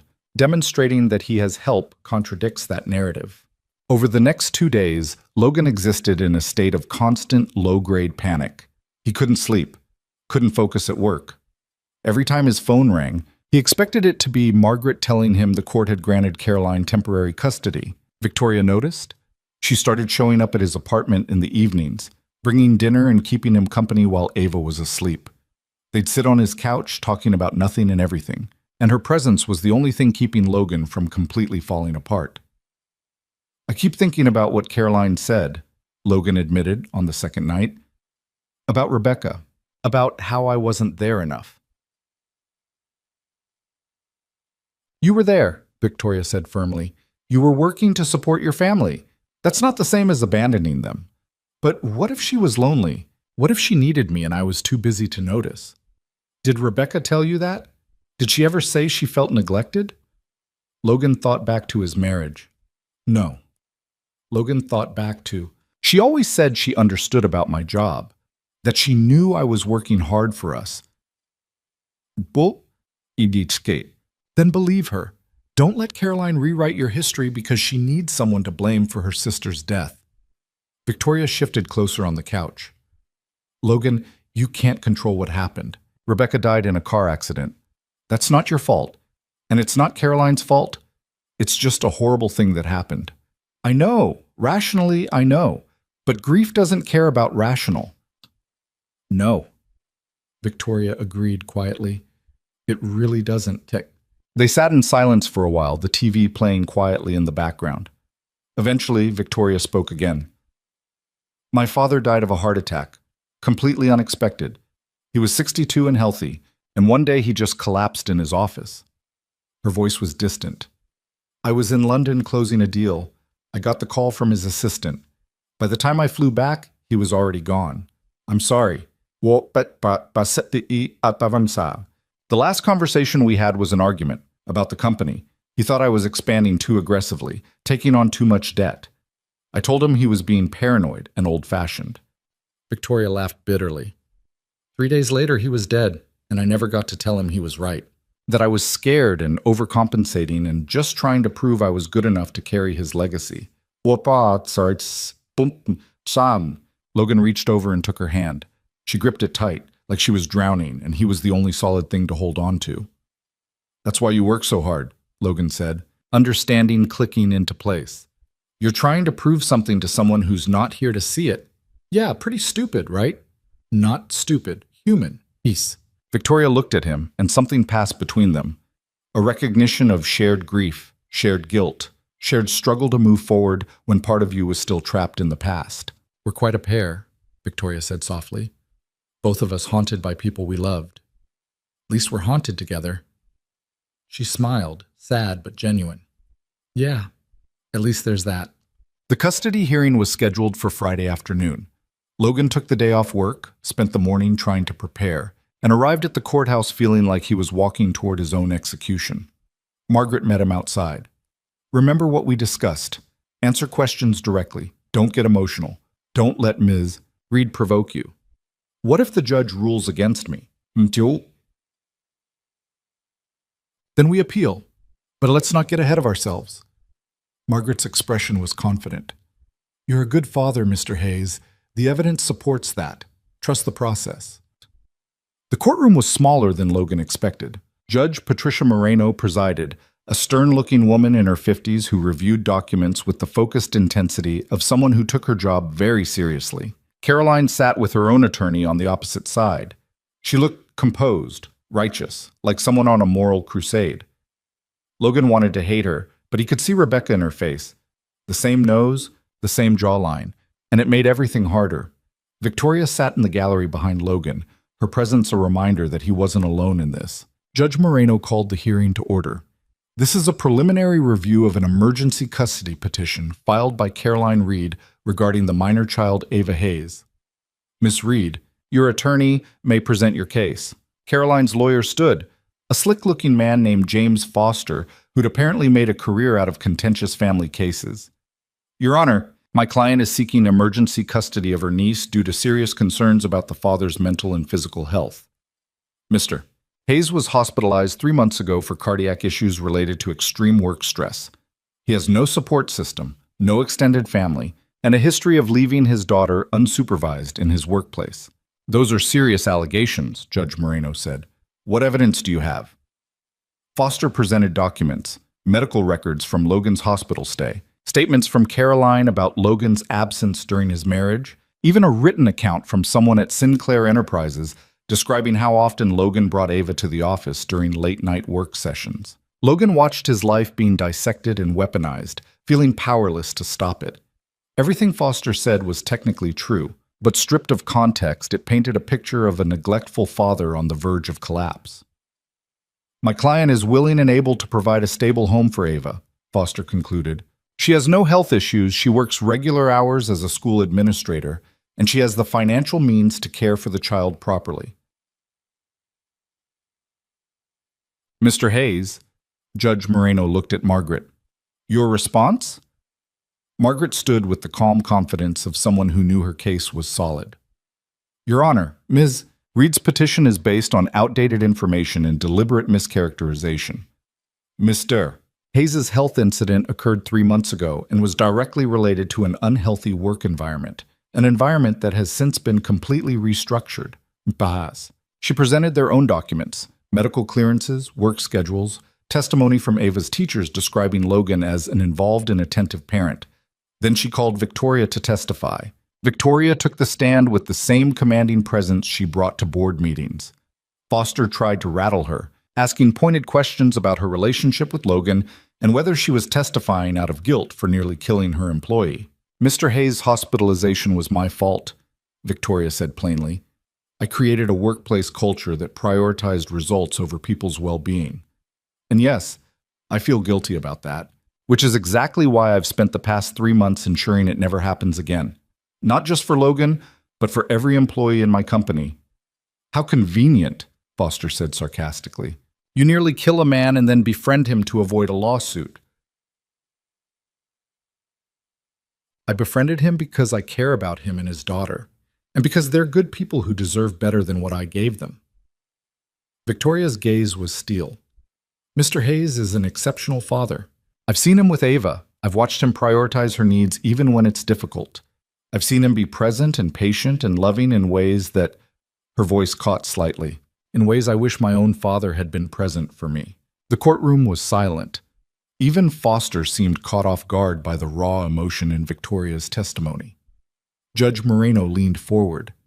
"Miss Sinclair, in your professional opinion, is Mr. Hayes mentally and physically capable of performing his job duties?" "Absolutely. He's one of the most competent people I've ever worked with, and more importantly, he maintains healthy boundaries now. He leaves work on time. He doesn't sacrifice his health or his relationship with his daughter for his career." Ball van pamaitron suwatsang. Thank you. You may step down. Victoria returned to her seat, catching Logan's eye for a brief moment. He mouthed, "Thank you," and she nodded. Caroline took the stand next. She described her concerns about Logan, her memories of Rebecca complaining about his absence, her belief that Ava would be better off in a stable home environment. "Ms. Reed," Judge Moreno said, "when's the last time you saw your niece before attempting to take her from school?" Caroline hesitated. "At her mother's funeral, 2 years ago." 2 years? And in that time, did you maintain contact with Mr. Hayes, offer to help with childcare, provide any kind of support? No. But Logan never reached out either. Mr. Hayes lost his wife. He was grieving and learning to be a single parent. You lost your sister and then disappeared from your niece's life for 2 years. Judge Moreno's voice was sharp. And now you want emergency custody? I want to protect my niece from a father who's going to work himself to death and leave her with no one. That's speculation, not evidence. Judge Moreno reviewed her notes. Ms. Reed, I understand you're concerned, but nothing presented here demonstrates that Ava is in immediate danger. Mr. Hayes has stable employment, healthy work-life balance, appropriate medical clearance, and by all accounts is a loving and capable father. But his health, his health is fine. He has documentation from 2 separate physicians clearing him for full activity. Judge Moreno's expression softened slightly. Ms. Reed, if you want to be involved in your niece's life, I encourage you to reach out to Mr. Hayes and establish a relationship. But I'm not removing a child from her father based on hypothetical concerns and 2-year-old grievances. Caroline's face crumpled. You're making a mistake. I'm following the law. Judge Moreno turned to Logan. Mr. Hayes, I'm denying Ms. Reed's petition for emergency custody. Your daughter remains in your care. However, I'm ordering a follow-up evaluation in 3 months. A social worker will conduct home visits and interview both you and Ava to ensure her well-being. If there are any concerns, we'll revisit this matter. Relief hit Logan so hard he nearly collapsed. Margaret steadied him with a hand on his shoulder, smiling. Thank you, Your Honor, Logan managed. Don't thank me. Just keep being the father your daughter needs. Judge Moreno banged her gavel. This hearing is adjourned. Logan stood on shaky legs, watching Caroline storm out of the courtroom with her lawyer. She didn't look at him, didn't say goodbye, just left, carrying her anger and grief like weapons she refused to put down. Victoria appeared at his side. You okay? I think so. Logan's voice broke. She's staying with me. Ava's staying with me. Of course she is. You're her father. You're her home. Victoria pulled him into a hug right there in the courtroom, and Logan held on tight, letting himself feel the full weight of the relief and fear and exhaustion of the past week. When they finally pulled apart, Logan saw Margaret watching them with a knowing expression. You two are just friends? Margaret asked skeptically. Yes, Logan and Victoria said simultaneously. Uh-huh. Well, whatever you are, it works. That testimony from Ms. Sinclair made the difference. Judge Moreno could see how much you care about this family. Margaret packed up her briefcase. The 3-month evaluation is standard procedure. Just keep doing what you're doing. Be present for Ava. Maintain your work-life balance. Let the social worker see what I saw today. A good father who's doing his best. They left the courthouse together. Logan called Ava's school to let them know he was picking her up early, and Victoria insisted on coming along. Ava ran to him the moment she saw him, wrapping her arms around his waist. Did the bad lady take me away? No, baby. You're staying with me, always. Good. Ava looked up at Victoria. Did you help my daddy? I tried, Victoria said, but mostly your dad helped himself by being so good at taking care of you. They walked to Victoria's car together, Logan, Victoria, and Ava between them holding both their hands. It felt natural, this configuration, like something that had always been meant to happen, just waiting for the right circumstances to fall into place. Can we go home? Ava asked. I want to be home with you, Daddy. Yes, sweetheart. We can go home. Victoria drove them back to Logan's apartment. She helped him make dinner, something simple, pasta and vegetables. Nothing complicated, while Ava did homework at the kitchen table. It felt domestic and comfortable and terrifying all at once. After dinner, after Ava was in bed, Victoria lingered in the doorway like she wasn't quite ready to leave. "Thank you," Logan said, "for everything. The lawyer, the testimony, just being here. I couldn't have done this without you." "Yes, you could have, but I'm glad you didn't have to." Victoria hesitated. "Logan, can I ask you something?" "Sure." "What are we doing? Us, whatever this is. I know we keep saying we're just friends, but it doesn't feel like just friends anymore," Logan finished. "No, it doesn't." Victoria looked scared, vulnerable in a way he'd never seen her, and I don't know if that's okay.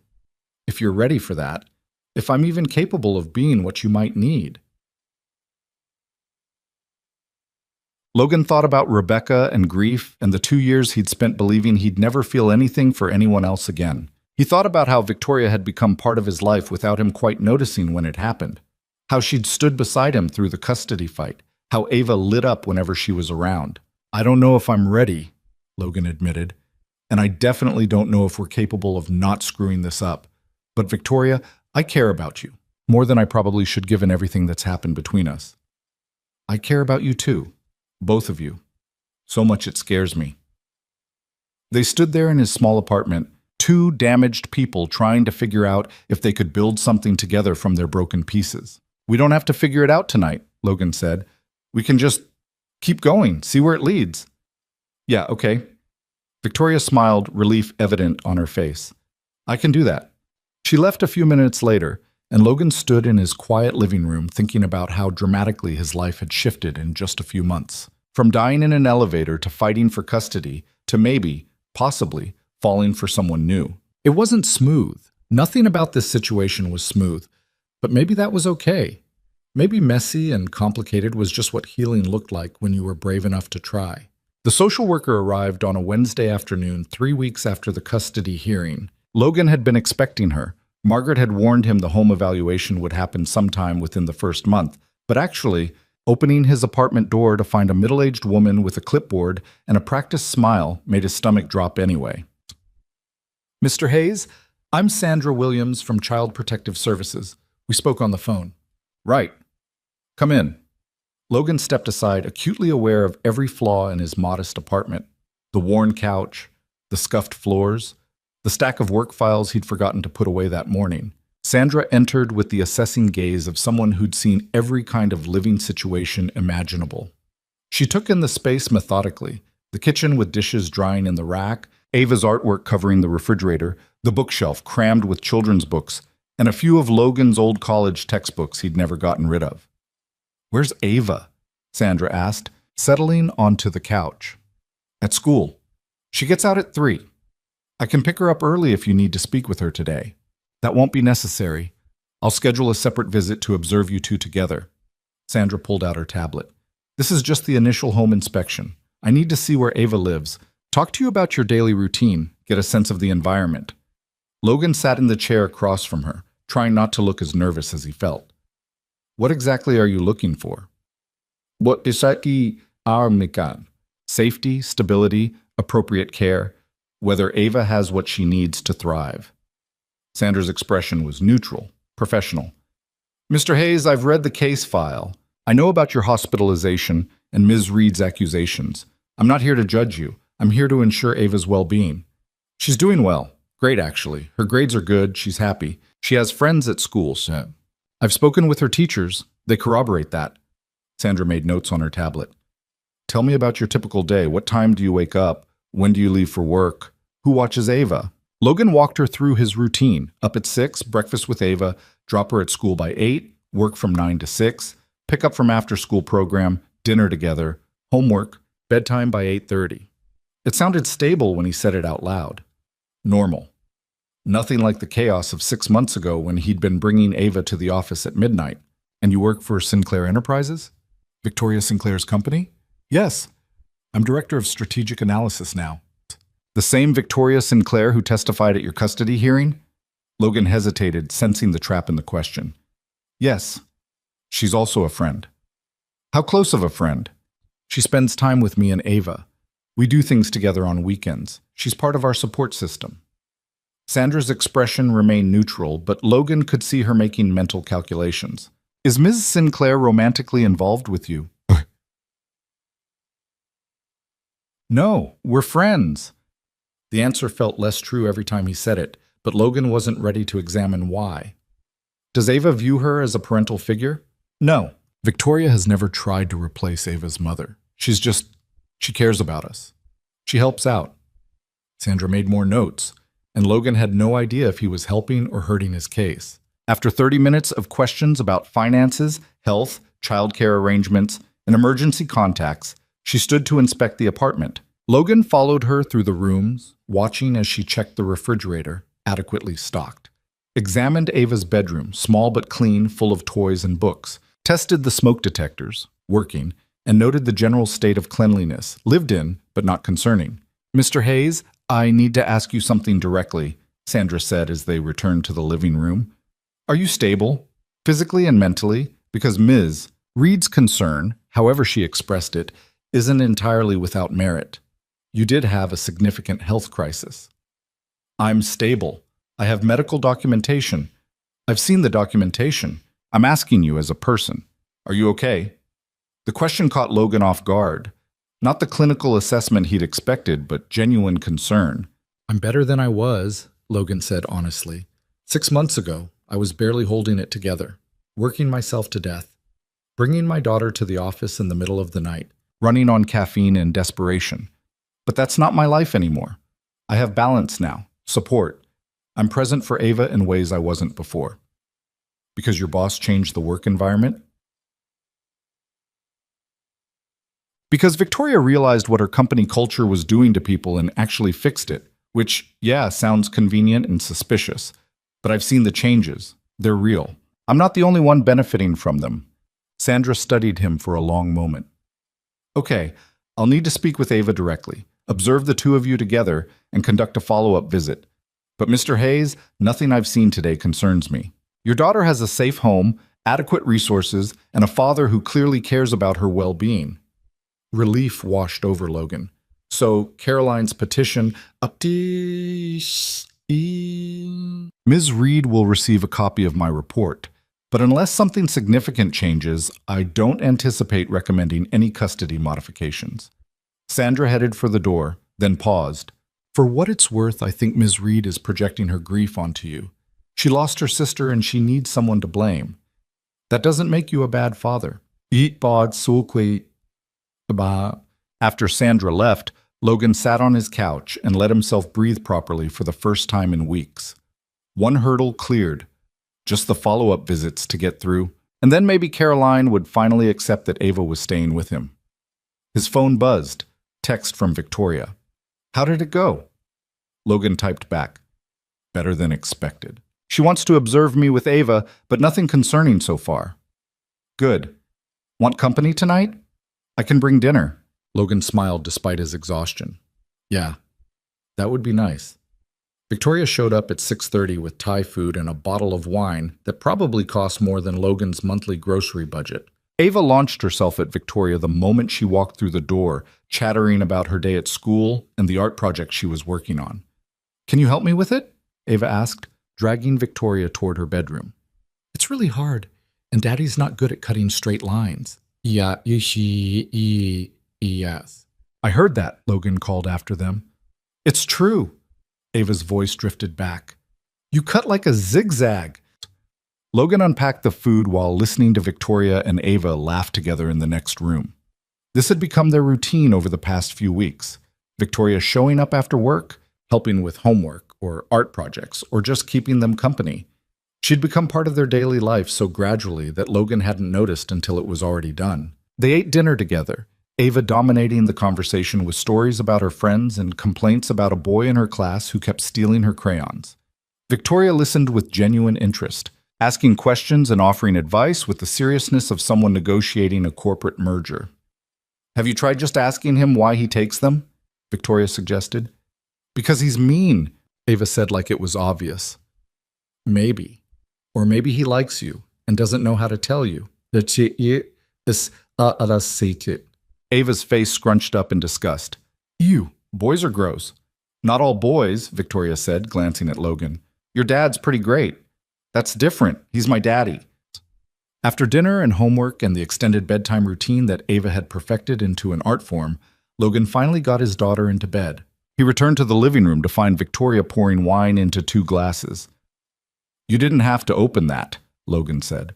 I'm fine with beer, but I wanted to celebrate. You survived the home inspection. That deserves something better than beer. Victoria handed him a glass. To getting through the hard part. This isn't the hard part? The hard part was the custody hearing. Everything else is just paperwork and formality. She settled onto the couch, tucking her legs under her in a way that looked comfortable and unself-conscious. Sandra Williams has a reputation for being thorough but fair. If she said nothing concerned her, she meant it. Logan sat beside her, leaving careful space between them, even though part of him wanted to close that gap.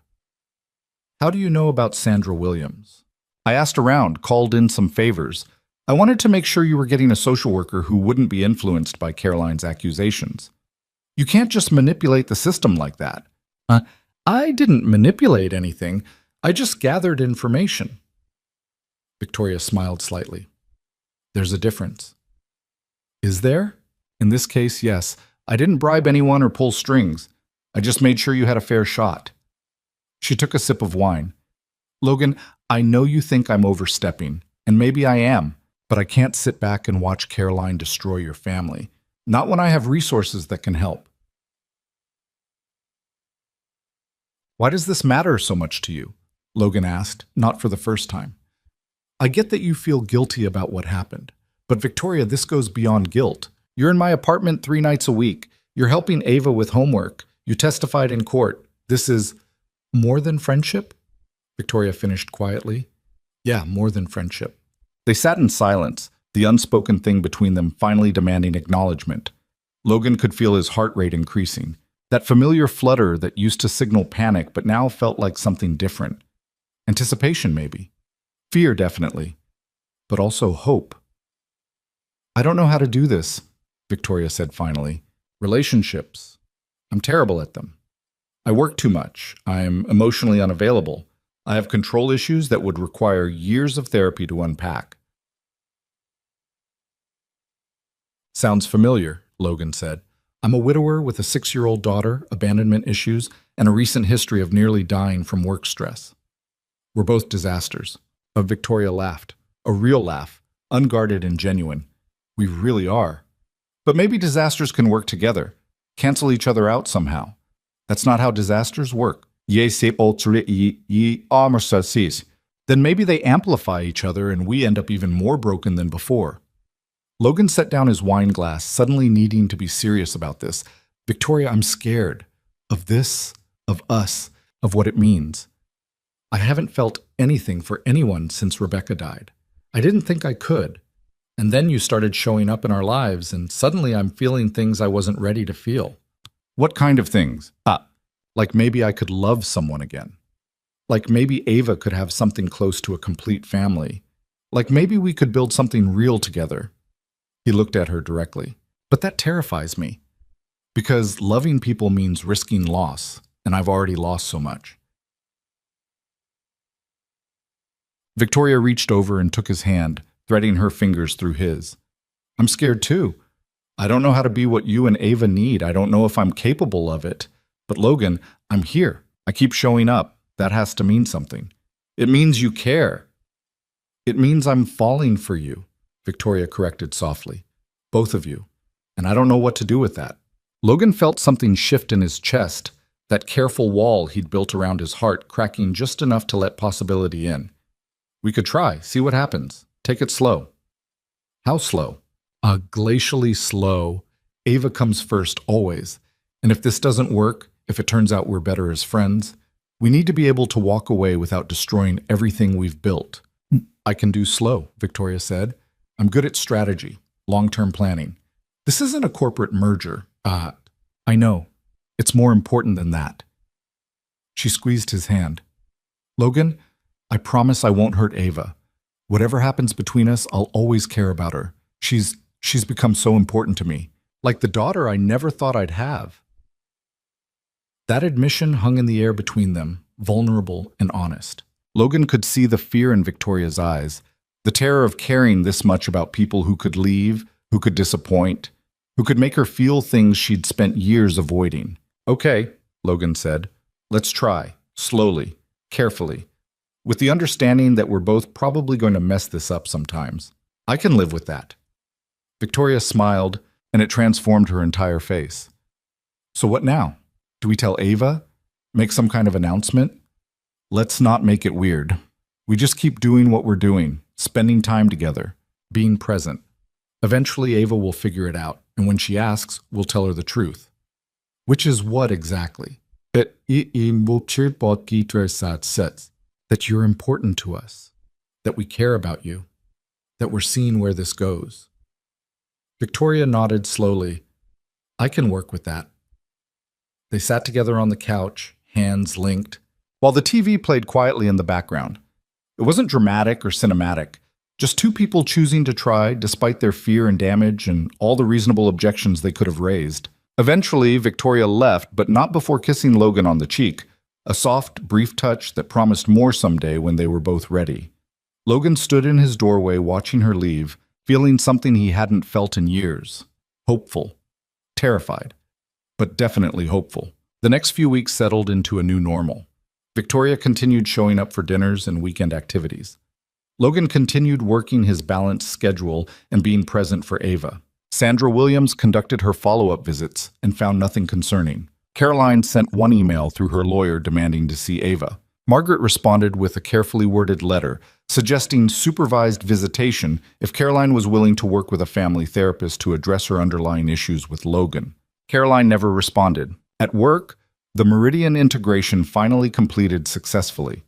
The merger that had nearly killed Logan 6 months ago turned out to be profitable and well executed, largely because Victoria had actually listened to his concerns instead of bulldozing forward.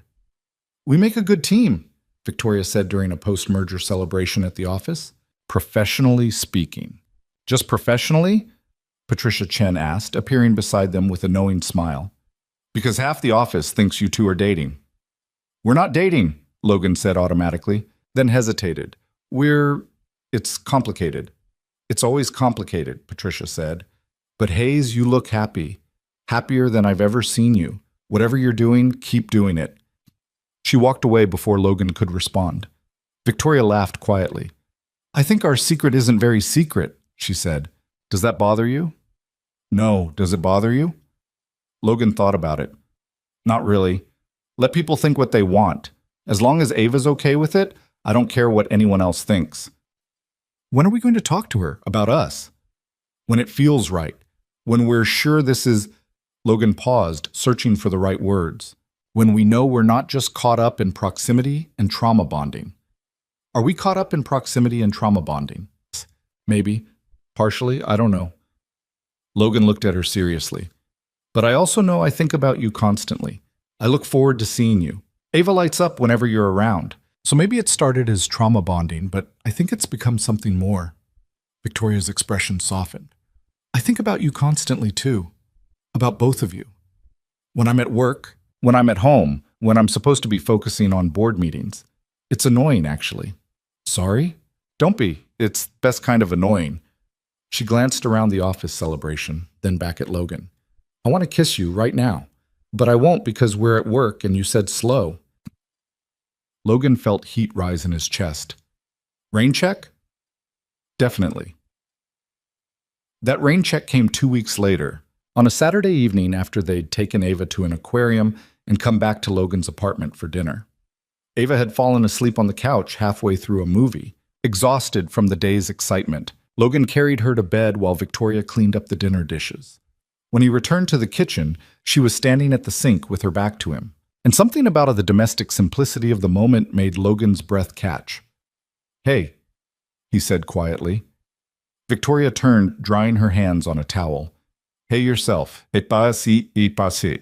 They stood there in his small kitchen, the space between them charged with months of careful circling around what they both wanted. Logan took a step forward, then another. Victoria met him halfway. Is this okay? Logan asked, his voice barely above a whisper. Yeah, very okay. Kita. Logan kissed her carefully, softly, like she was something precious he was afraid to break. Victoria responded with equal care, her hands coming up to rest on his shoulders while his found her waist. It wasn't desperate or urgent, just two people finally admitting what had been building between them for months. When they pulled apart, Victoria was smiling. That was nice. Yeah, it was. Can we do it again? Absolutely, keep on. The second kiss was longer, deeper, more confident. Logan felt something in his chest unlock, some final piece of armor he'd been holding onto finally falling away. He'd thought he could never feel this way again after Rebecca. He'd been wrong. They stood in his kitchen, kissing like teenagers until they heard Ava stirring in the next room. They broke apart quickly, both of them slightly breathless and grinning like idiots. We should talk about what this means, Victoria said. Tomorrow. Let's talk tomorrow. Logan brushed a strand of hair behind her ear. Tonight, let's just be happy about it. I can do that. Ava appeared in the doorway, rubbing her eyes.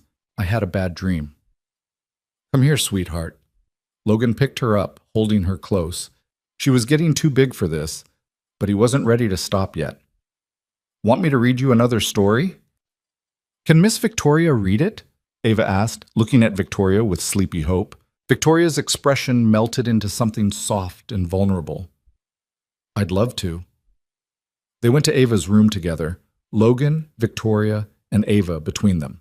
Victoria read a story about a brave princess who saved herself, doing silly voices that made Ava giggle. Logan watched them together and felt his throat tighten with emotion. This was his family now. Not the one he'd lost, but a new one they were building together from broken pieces and second chances. After Ava fell back asleep, Logan walked Victoria to the door. Thank you for everything, for being here. There's nowhere else I'd rather be. Victoria kissed him again, quick and sweet. I'll see you tomorrow? Yeah, tomorrow. She left, and Logan stood in his quiet apartment feeling like maybe, finally, things were going to be okay. Not perfect, not smooth, but okay in the messy, complicated, beautiful way that real life actually worked. The next morning, Ava asked the question Logan had been both expecting and dreading. They were eating breakfast together, pancakes that Logan had actually cooked from scratch instead of pouring from a box, when Ava looked up with her fork halfway to her mouth. Daddy, do you love Miss Victoria? Logan's heart stuttered. Why do you ask, sweetheart? Because you smile different when she's here, and you look at her the way people look at each other in movies, the happy kind of movies. Logan set down his own fork, giving his daughter the honesty she deserved. I care about Victoria very much. She's become really important to both of us. But do you love her? Ava persisted. Like how you loved Mommy? It's different from how I loved Mommy, but yeah, I think maybe I'm starting to love her. Logan watched Ava's face carefully, trying to gauge her reaction. How do you feel about that? Ava was quiet for a moment, thinking seriously about the question. I like Miss Victoria. She's nice to me. She doesn't try to pretend she's my mom, but she's not just your boss anymore either. But no, she's not just my boss anymore. Is she going to be part of our family now?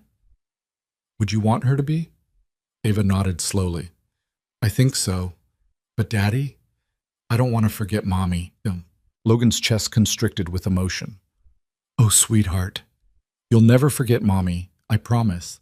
Loving Victoria doesn't mean we stop loving Mommy. Love doesn't work like that. We have enough love for both of them. Okay. Ava took another bite of pancake. Can Miss Victoria come to my birthday party next month? Yeah, baby. She can definitely come to your birthday party. Good, because I want her there. Just like that, the conversation was over. Ava returned to her breakfast like they'd been discussing something as simple as weekend plans. Logan sat there marveling at his daughter's resilience, her capacity to accept change and love and new people into her life despite everything she'd already lost. He texted Victoria. Ava knows.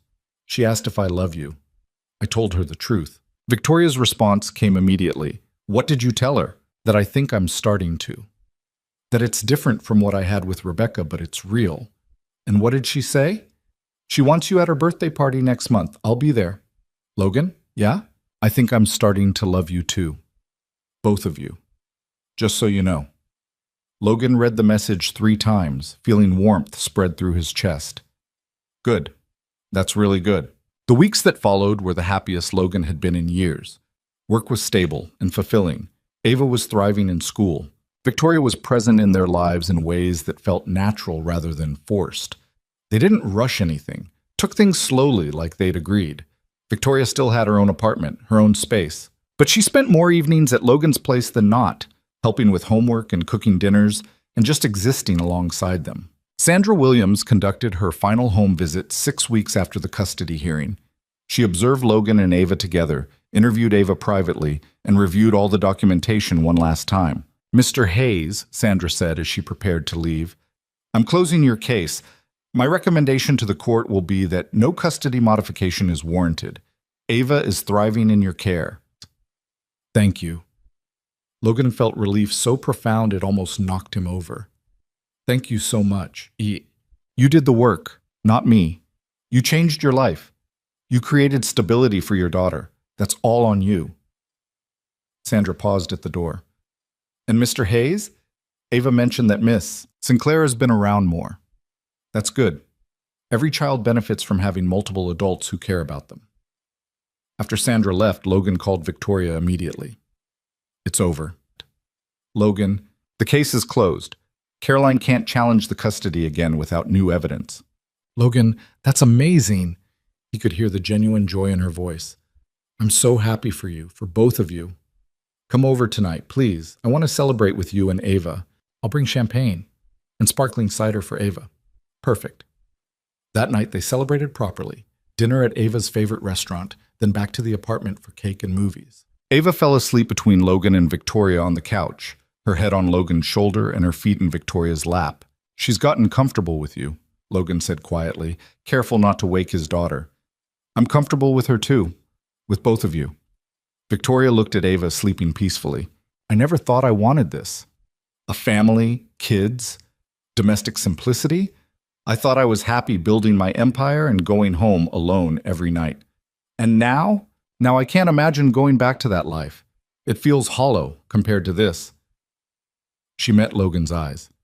"I love you, both of you. I know we said we'd take it slow, but I need you to know that." "I love you too," Logan said, the words feeling both terrifying and right. "I didn't think I'd ever say that to anyone again.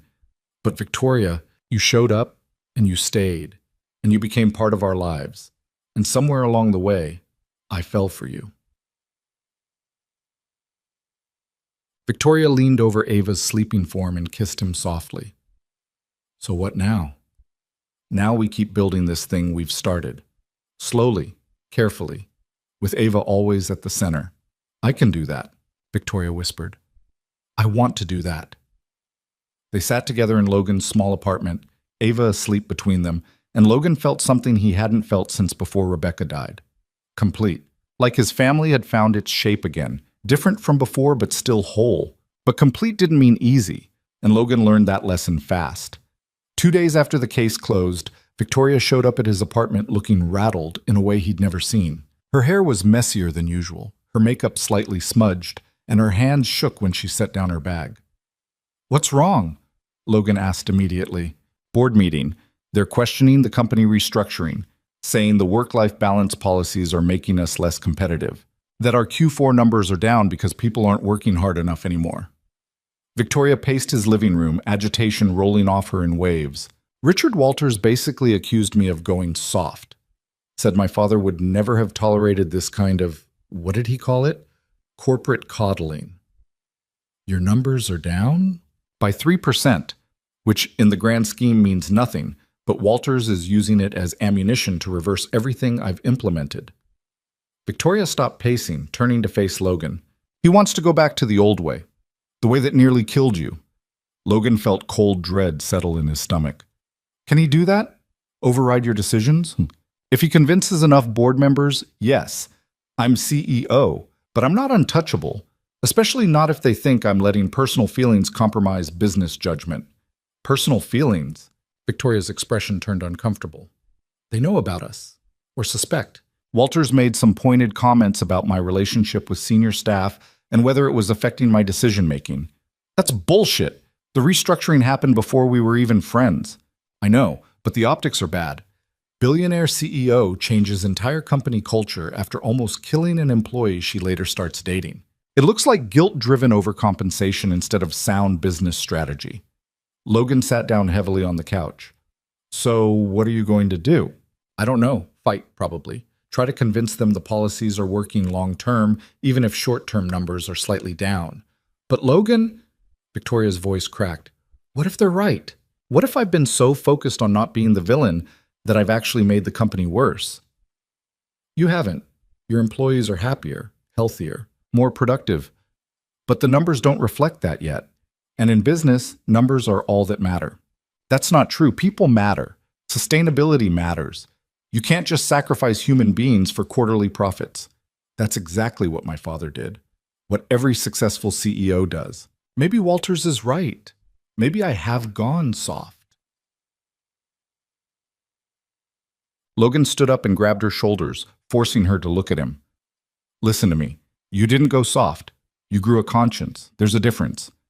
And yeah, maybe your numbers are down slightly right now, but that doesn't mean the restructuring was wrong. It means you're still figuring out how to balance profit with humanity. What if I can't? What if those two things are fundamentally incompatible? Then you pick humanity every single time. Logan's voice was firm. Victoria, I almost died because your company prioritized profit over people, and I wasn't the only one. How many other employees burned out? How many marriages failed? How many kids grew up barely knowing their parents because your old culture demanded everything? Victoria's eyes filled with tears. I know all of that, but Logan, if I lose control of the company, whoever takes over will undo everything. All those policies, all those changes, all the progress, gone. And people like you will be right back where you started. Then don't lose control. Fight for what you believe in. What if fighting isn't enough? Logan pulled her into a hug, feeling her shake against him. Then we deal with that when it happens. But Victoria, you don't get to give up just because it's hard. You told me once that you didn't want to be the villain anymore. Well, villains take the easy path. Heroes fight, even when they're scared. Victoria laughed wetly against his shoulder. When did you become the inspirational one? I learned from watching you refuse to give up on me even when I'd given up on myself. Logan pulled back to look at her. You can do this. I know you can. She nodded, wiping at her eyes. I have another board meeting in 3 days. I need to prepare, build my case, find a way to prove the restructuring is working. Then let's do that. What do you need? Data. Employee satisfaction surveys, productivity metrics, retention rates. Anything that shows the policies are having a positive impact, even if quarterly profits are slightly down. I can help with that. And I bet Patricia and half the senior staff would back you up if you asked them to. Victoria looked at him with something like wonder. Why are you helping me? At him with, this isn't your problem. Yes, it is. You're my... Logan paused, realizing he didn't know what to call her. Girlfriend felt too casual. Partner felt too formal. You're important to me. Your fight is my fight. I love you, Victoria said suddenly. I know I said it before, but I need you to know I mean it. You and Ava, you've become everything to me. I can't lose you. You're not going to lose us, I promise. Logan kissed her forehead. Now, let's figure out how to save your company. They spent the next 3 days building Victoria's case. Logan pulled data from every department, showing improved retention rates, decreased sick days, higher employee satisfaction scores. Patricia Chen provided testimony from senior staff about the positive cultural changes. Even Marcus Meridian, whose company had been absorbed 6 months ago, sent a letter praising the integration process and the healthy work environment. The night before the crucial board meeting, Victoria stayed at Logan's apartment. They sat at his kitchen table reviewing presentation slides while Ava slept in the next room. This is good, Victoria said, scrolling through the data. Really good, but Walters is still going to argue that culture doesn't matter if profits are down. Then you argue that short-term dips are expected during major transitions, that the long-term trajectory is more important than one quarter's numbers. He'll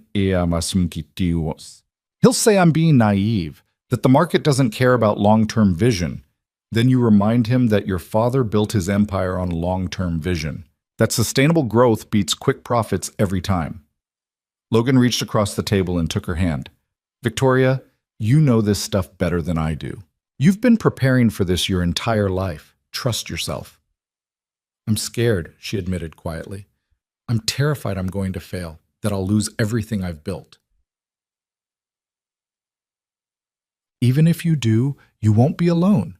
You'll have me and Ava. That counts for something, doesn't it? It counts for everything. Victoria squeezed his hand. Logan, if this goes badly tomorrow, if I lose control of the company, things are going to change. I might not have the resources to help you anymore. The lawyer fees, the financial support, all of it. I never asked for your money. I asked for you. Logan's voice was steady. Whatever happens tomorrow, we'll figure it out together. That's what families do. Victoria's expression crumpled. I'm not used to having people who stay. Everyone in my life has always wanted something from me. Money, connections, access. You're the first person who seems to just want me. I do want you, exactly as you are, with or without the billions. Logan stood and walked around the table, pulling her to her feet. You're going to go into that boardroom tomorrow, and you're going to fight like hell. And win or lose, you're coming back here afterward, to me and Ava, because that's where you belong now. She kissed him then, deep and desperate and full of fear and love and hope all tangled together. When they broke apart, Victoria was crying again, but smiling through it. How did I get so lucky? She whispered. We both got lucky. Now come on, you need sleep before tomorrow. They went to bed together, just sleeping, Logan holding Victoria while she tried to quiet her racing mind. Somewhere around 3 a.m., she finally relaxed against him, her breathing evening out into sleep. Logan lay awake a while longer, thinking about how dramatically their lives had changed in less than a year. From dying in an elevator to this, from complete isolation to having someone worth fighting for. It still scared him sometimes, loving Victoria, but it scared him more to imagine his life without her. The board meeting was scheduled for 10 a.m. Logan took the day off work, dropped Ava at school, and spent the morning trying not to obsessively check his phone for updates. Victoria had promised to text him when it was over, but hours passed with nothing. At 2:30 p.m., his phone finally rang. How did it go? Logan answered immediately. I need to see you. Can you meet me somewhere? Anywhere, I need to see you. Victoria's voice sounded strange, not quite happy, not quite sad, something complicated in between. Where are you? Outside Ava's school. I wanted to be here when she got out. Logan's heart clenched. I'll be there in 10 minutes. Wo? Tuan. He caught a cab and arrived at the school just as kids started streaming out the doors. Victoria stood near the entrance, still in her business suit, looking exhausted and vulnerable and somehow younger than usual. What happened? Logan asked, reaching her side. I won. Barely. The vote was 7-5 in my favor. The policies stay in place. Victoria's voice was flat, emotionless. That's good, right? That's what you wanted. Yes, but Logan, it cost me. Walters threatened to resign from the board. 2 other members are talking about leaving too. I won the battle, but I might have fractured the entire company in the process. You did the right thing. Did I? I chose principles over stability. I chose people over profits. What if that destroys everything my father built? Then you'll build something better.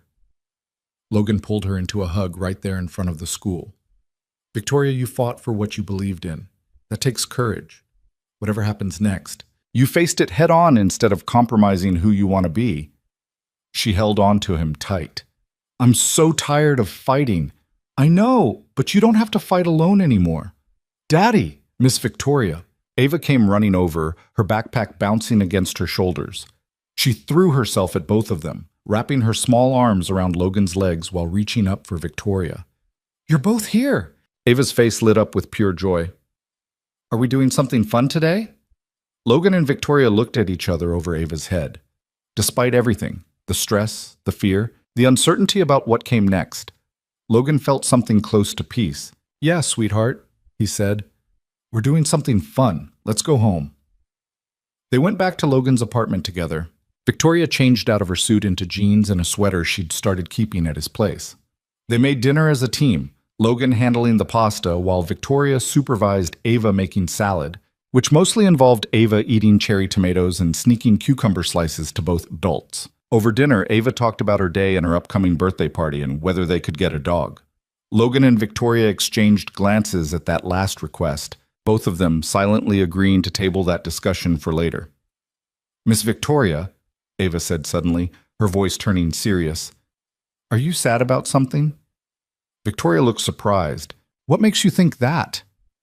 "You have your sad face, the one you get sometimes when you think nobody's watching." Well, Logan watched Victoria struggle with how to answer. She'd never been good at being vulnerable, especially with children, but Ava waited patiently, her 6-year-old intuition sensing something important. "I had a hard day at work," Victoria said finally. "I had to make some difficult choices." "Did you make good choices?" "I think so, but not everyone agreed with me." "That's okay," Ava said with childhood certainty. "My teacher says sometimes doing the right thing means other people won't like you, but you still have to do it anyway." Victoria's eyes filled with tears. "Your teacher is very smart." "She is, and so are you." Ava reached across the table and patted Victoria's hand. "It's okay to be sad sometimes. Daddy's sad sometimes too. But we're here together, so it's okay." Logan felt his throat tighten with emotion. His daughter, this incredible little human he and Rebecca had created, understood compassion and presence in ways most adults never learned. "Thank you, Ava," Victoria said softly. "That helps a lot." After dinner, they settled on the couch for a movie. Ava insisted on sitting between Logan and Victoria, one small hand holding each of theirs, completely content with her makeshift family. Halfway through the movie, Victoria's phone buzzed. She glanced at it, then went pale. "What's wrong?" Logan asked quietly, not wanting to alarm Ava. "Email from Richard Walters. He's resigning from the board effective immediately, and he's taking 2 other members with him." Victoria, "It's fine, I expected this." But her voice was tight with stress. "I'll need to find replacements, people who share my vision for the company. Can I help, Mun?" "You already are, just by being here." Victoria looked down at Ava, who was absorbed in the movie. What we have right here, this is why I fought so hard today. Because I needed to believe that success doesn't require sacrificing your humanity, that you can build something meaningful without destroying people in the process. "You can," Logan said firmly. "You're proving it right now." They finished the movie. Logan put Ava to bed while Victoria cleaned up the kitchen. When he returned to the living room, she was standing at the window looking out at the city lights. "I've been thinking," Victoria said without turning around, "about the future, about what I want my life to look like. And I want this. Exactly this. Dinner with you and Ava. Movie nights on the couch. Helping with homework and hearing about kindergarten drama and just being present. Being part of something that matters more than quarterly earnings." Logan walked over and wrapped his arms around her from behind. "You can have that." "Can I? Or am I deluding myself that I can be both the CEO and the person who shows up for family dinner every night? You're already doing it. Maybe not perfectly, but you're doing it. What if it's not enough? What if Ava needs more than I can give? What if you realize you'd be better off with someone who doesn't have a company to run and board members to manage and 1,000 other responsibilities pulling them in different directions?" Ipsha. Logan turned her around to face him. "Victoria, stop. You're spiraling. Yes, you have a demanding job. Yes, balancing everything is hard. But you show up. You're here. That's what matters to me and Ava." "But for how long? How long before you get tired of competing with my career for attention?" "I'm not competing with your career. I'm part of your life alongside your career. There's a difference." Logan cupped her face in his hands. "I love you. Not despite your ambition, but including it. You're allowed to be a CEO and a partner and a parental figure. Those things aren't mutually exclusive. Rebecca didn't work. She stayed home with Ava. She was always available, always present. I can never be that. I don't want you to be Rebecca. I loved her completely, and I'll always miss her. But Victoria, I love you too, differently, for different reasons. You don't need to compete with a memory. Victoria searched his face. You mean that? I mean it. You're enough exactly as you are, flaws and all. Oh. She kissed him then, and Logan tasted salt from her tears. They stood in his living room holding each other while the city hummed outside, and Ava slept peacefully in the next room. And Logan thought about how strange and wonderful it was that brokenness could rebuild itself into something new.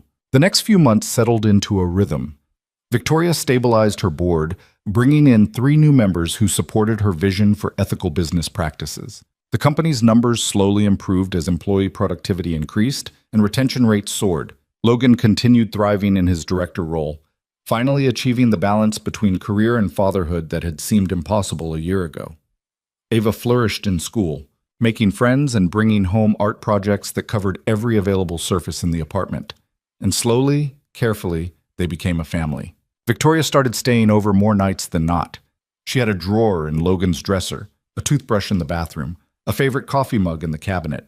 Ava stopped calling her Miss Victoria and started just calling her Victoria, which somehow felt more intimate than any formal title. They celebrated Ava's 7th birthday together, a party at the park with her school friends and way too much cake and presents that made Ava shriek with joy. Victoria had brought a telescope, introducing Ava to the stars with the same enthusiasm she brought to corporate presentations. Look at Jupiter, Victoria said, adjusting the telescope while Ava peered through the lens. See those little dots beside it? Those are moons. Wow, Ava breathed. They're so tiny. They're actually huge. They just look tiny because they're so far away.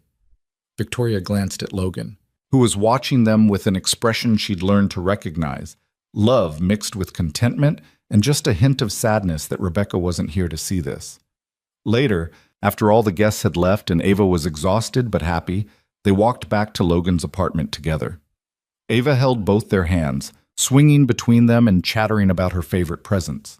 This was the best birthday ever, Ava declared, even better than when I was 6. What made it so special? Logan asked.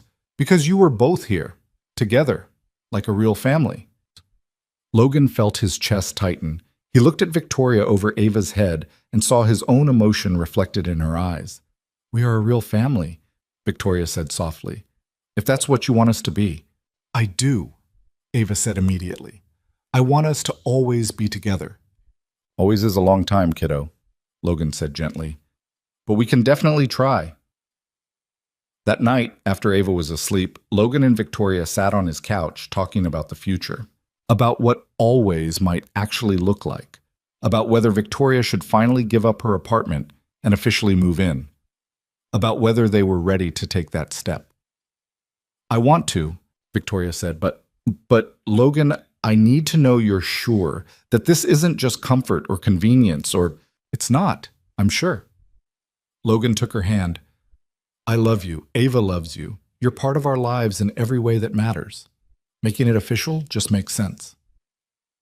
What about Rebecca? Does this feel like betraying her memory? Logan was quiet for a moment, thinking about his late wife and what she would have wanted for him and Ava. Rebecca would want us to be happy. She'd want Ava to have a family again. And I think, his voice caught, I think she'd approve of you, of how you've fought to be better, how you've shown up for us. I hope so, Victoria whispered. I really hope so. So we're doing this? You're moving in? Yeah, let's do this. They spent the next 2 weeks moving Victoria's things into Logan's apartment. It was chaos, combining 2 lives into one space, figuring out where everything fit, negotiating whose furniture stayed and whose went to storage. Ava loved every minute of it, helping Victoria unpack boxes and claiming space in the closet for Victoria's shoes. You have so many shoes, Ava observed, surveying the collection. Why do you need so many? I don't, really, Victoria admitted.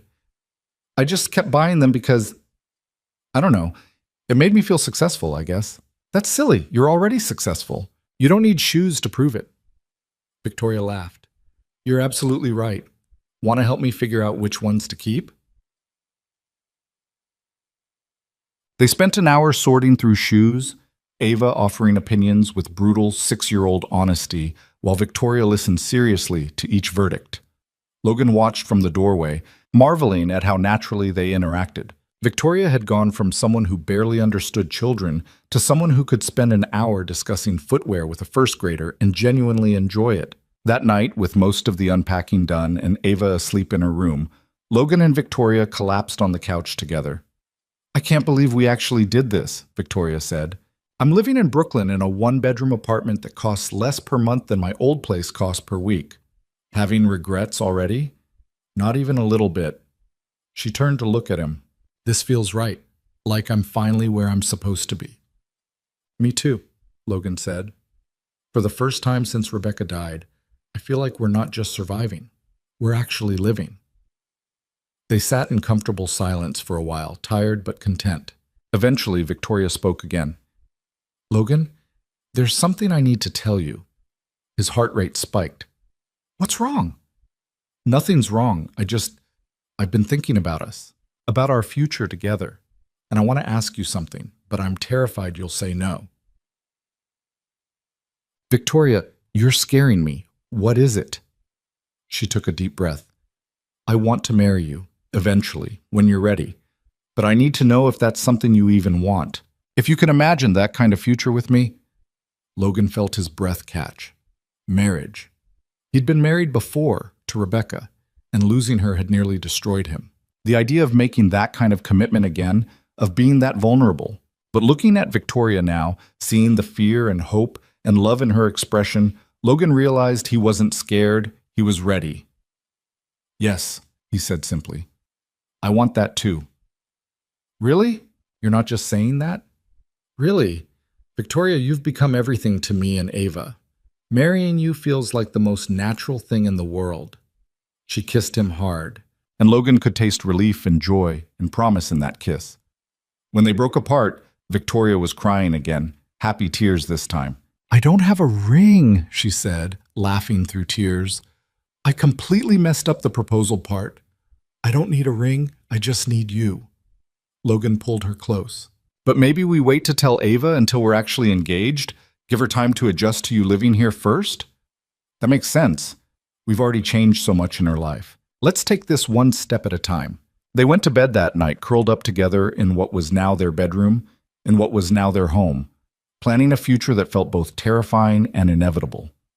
2 months later, on a Saturday morning that felt like any other, Logan took Ava to the park, while Victoria claimed she needed to work from home on a big presentation.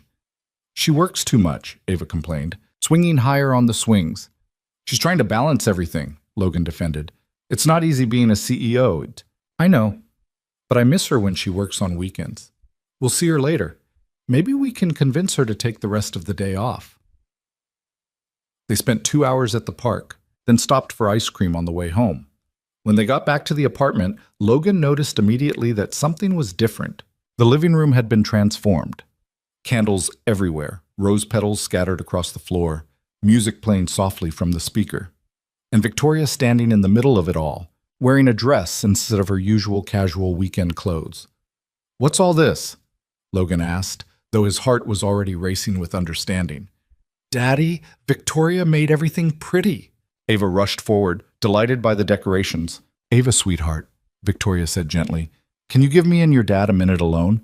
Your tablet's on your bed with a new game I downloaded for you." "Okay."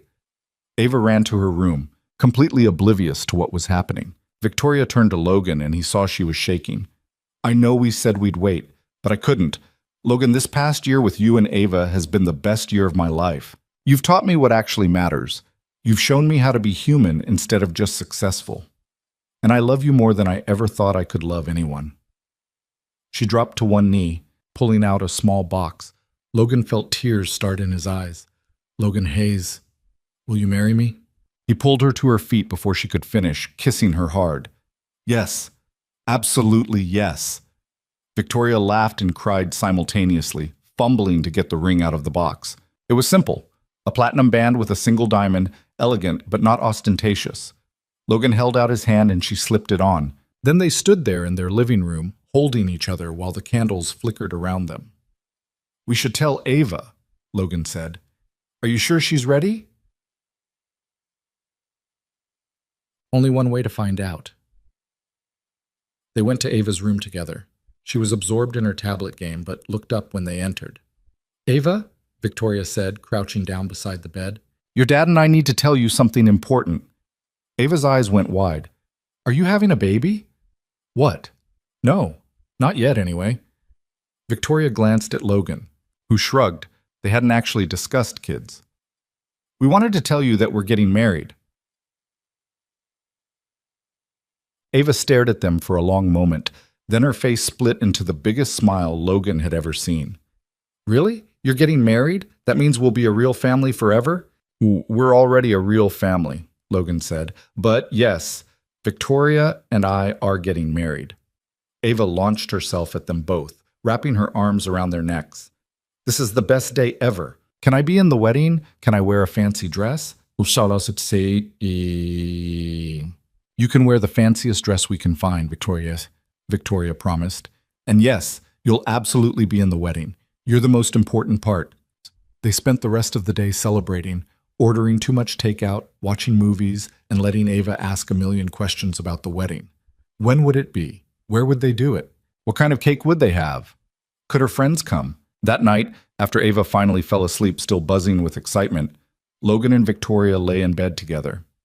I can't believe we're actually doing this, Logan said. Having second thoughts? Not even close.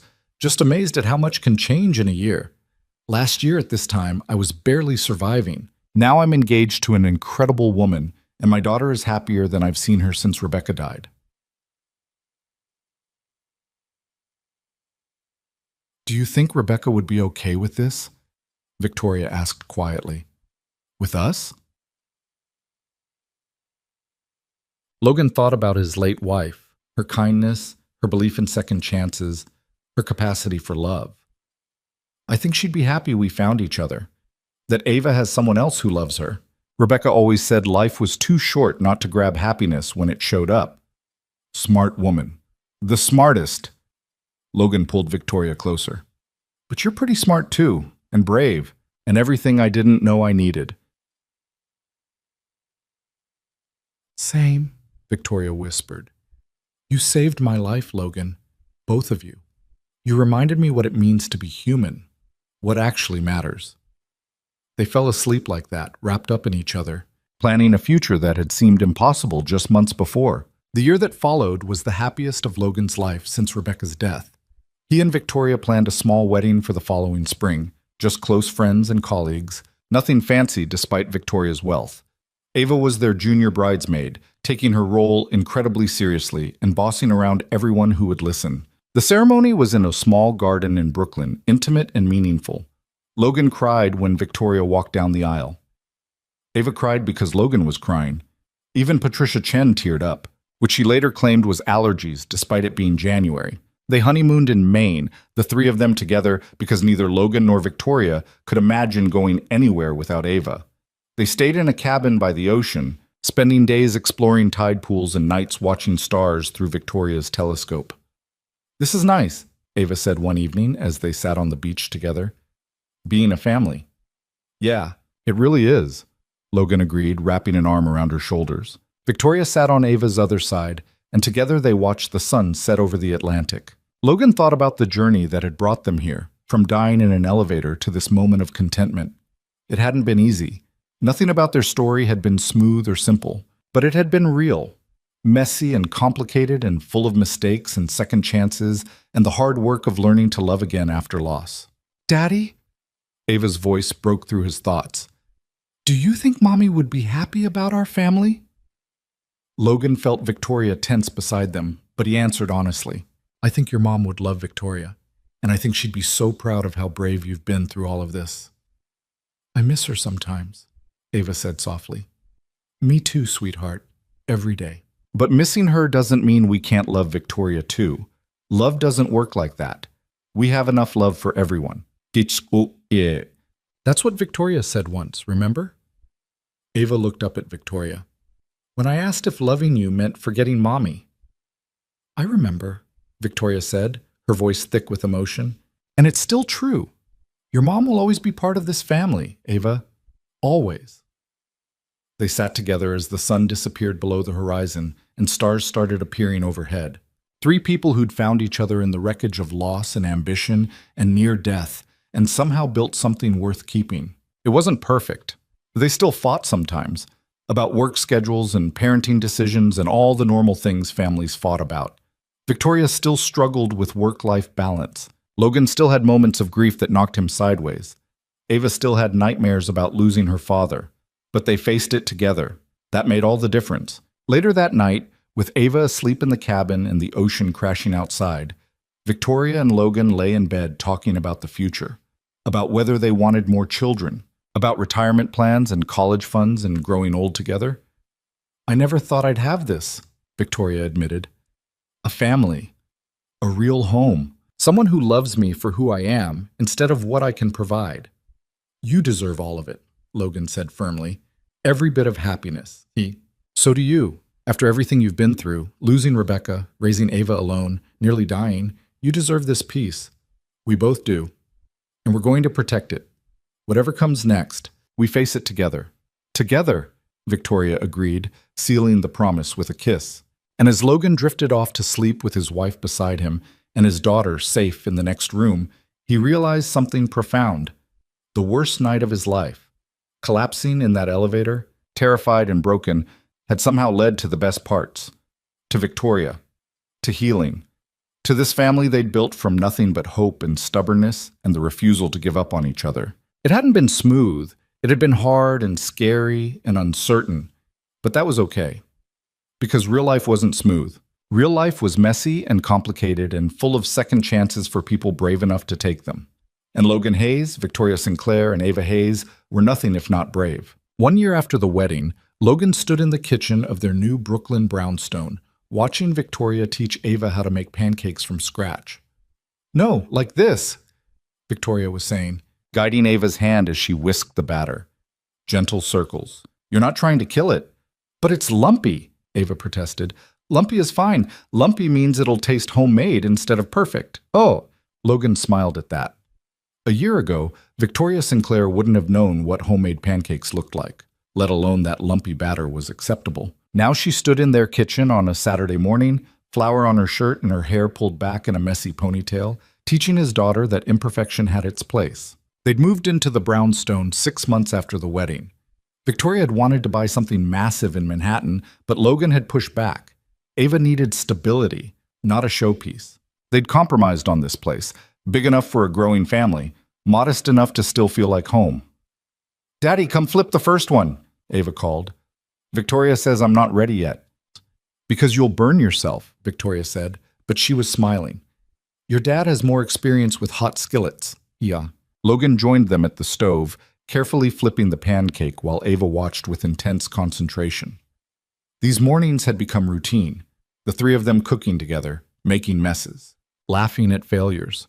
It felt normal now, natural, but normal hadn't come easy. The first few months of marriage had been rough. Victoria had struggled to truly disconnect from work, checking emails during dinner and taking calls during Ava's bedtime. Logan had struggled with resentment, with feeling like he was competing for her attention. They'd fought about it more than once. "You said things would be different," Logan had said during one particularly bad argument. "You promised you wouldn't let work consume everything." "I'm trying," Victoria had shot back. "Do you know how hard it is to run a company and be present for a family? I'm doing my best." "Your best still has you on your laptop at 10 p.m. while Ava's asking why you can't read her a story." That had hit home. Victoria had closed the laptop immediately, gone to Ava's room, and read 3 stories in a row. The next day, she'd hired another executive to share her workload. It hadn't fixed everything overnight, but it had been a start. Marriage meant constant adjustment, constant negotiation, constant choosing each other even when it was hard. "These look terrible," Ava announced, examining the finished pancakes. "They look great," Victoria corrected. "Not Instagram perfect, but real. That's better." They sat down to eat together, syrup dripping everywhere, Ava talking nonstop about her upcoming school field trip. Logan caught Victoria's eye across the table and saw contentment there. She'd gained weight since they married. Not much, but enough that her face had filled out, lost that sharp edge of someone surviving on coffee and stress. She looked healthier, happier. "What are you staring at?" Victoria asked, catching him looking. "You." You're beautiful. I have syrup on my face. Still beautiful. Ava made exaggerated gagging sounds. You guys are so gross. Why do adults always do that? Do what? Logan asked innocently. Get all mushy and weird. My friend Emma's parents do it too. It's so embarrassing. Wait until you're older, Victoria said. Someday you'll understand. Never. I'm never getting married. Boys are still gross. Even your daddy? Logan teased. Ava considered this seriously. Daddy's different. He's not a boy. He's my dad. That's better. Yeah. After breakfast, Ava ran off to get ready for her friend's birthday party. Logan and Victoria cleaned up together, moving around each other with the practiced ease of people who'd learned each other's rhythms. Patricia called yesterday, Victoria said, scrubbing a plate. The Q2 numbers are in. We're up 17% from last year. That's incredible. It is. Turns out treating employees like humans instead of robots is actually good for business. Who knew? Victoria's voice was dry but satisfied. Walter sent me an email. First communication since he resigned. He wanted to know if I'd consider him for a consulting position. Logan nearly dropped the pan he was drying. You're kidding. Nope. Apparently his new company went under within 6 months. Toxic culture, massive turnover, clients jumping ship. He wants back in. What did you tell him? I told him I'd think about it. Victoria rinsed another plate. Which is corporate speak for no, but I'm too professional to say it directly. You could hire him back. Prove you're the bigger person. I could. But Logan, some people don't change. Walters believed success required cruelty. I'm not bringing that energy back into my company just to make a point. She looked at him. Besides, I learned something important this year. Forgiveness doesn't mean letting toxic people back into your life. It means releasing the anger so they can't hurt you anymore. Walters can find his redemption somewhere else. Logan thought about Caroline, who'd sent exactly one email in the past year, a stiff, formal apology that felt more obligatory than genuine. He'd responded politely, but hadn't pursued contact. Some relationships weren't worth salvaging. Speaking of people changing, Victoria continued, I got a call from Marcus Meridian. He's launching a new venture, sustainable tech manufacturing. He wants Sinclair Enterprises to be an investor. Are you interested? Maybe. It's risky but innovative. The kind of thing my father would have dismissed as idealistic nonsense. Victoria smiled, which makes me want to do it even more. Prove that profit and principles can coexist. You've already proved that. To myself, yes, but the business world needs more examples. More people willing to show that you don't have to destroy lives to build empires. Logan pulled her into a hug, still amazed sometimes that this woman, brilliant, driven, complicated, had chosen him and Ava. I'm proud of you, for everything you've built, everything you're becoming. I'm proud of us, Victoria corrected. We built this together. The doorbell rang. Ava came thundering down the stairs, dressed in her favorite purple dress and light-up sneakers. That's Emma's mom! I gotta go! They walked her to the door together, Victoria kneeling down to fix Ava's collar, while Logan made sure she had the birthday present they'd wrapped the night before. Be good, Logan said. And remember, I know, Daddy. Say thank you, don't eat too much cake, and call if I need you. Ava rolled her eyes with the exasperation of a 7-year-old who'd heard this lecture 100 times.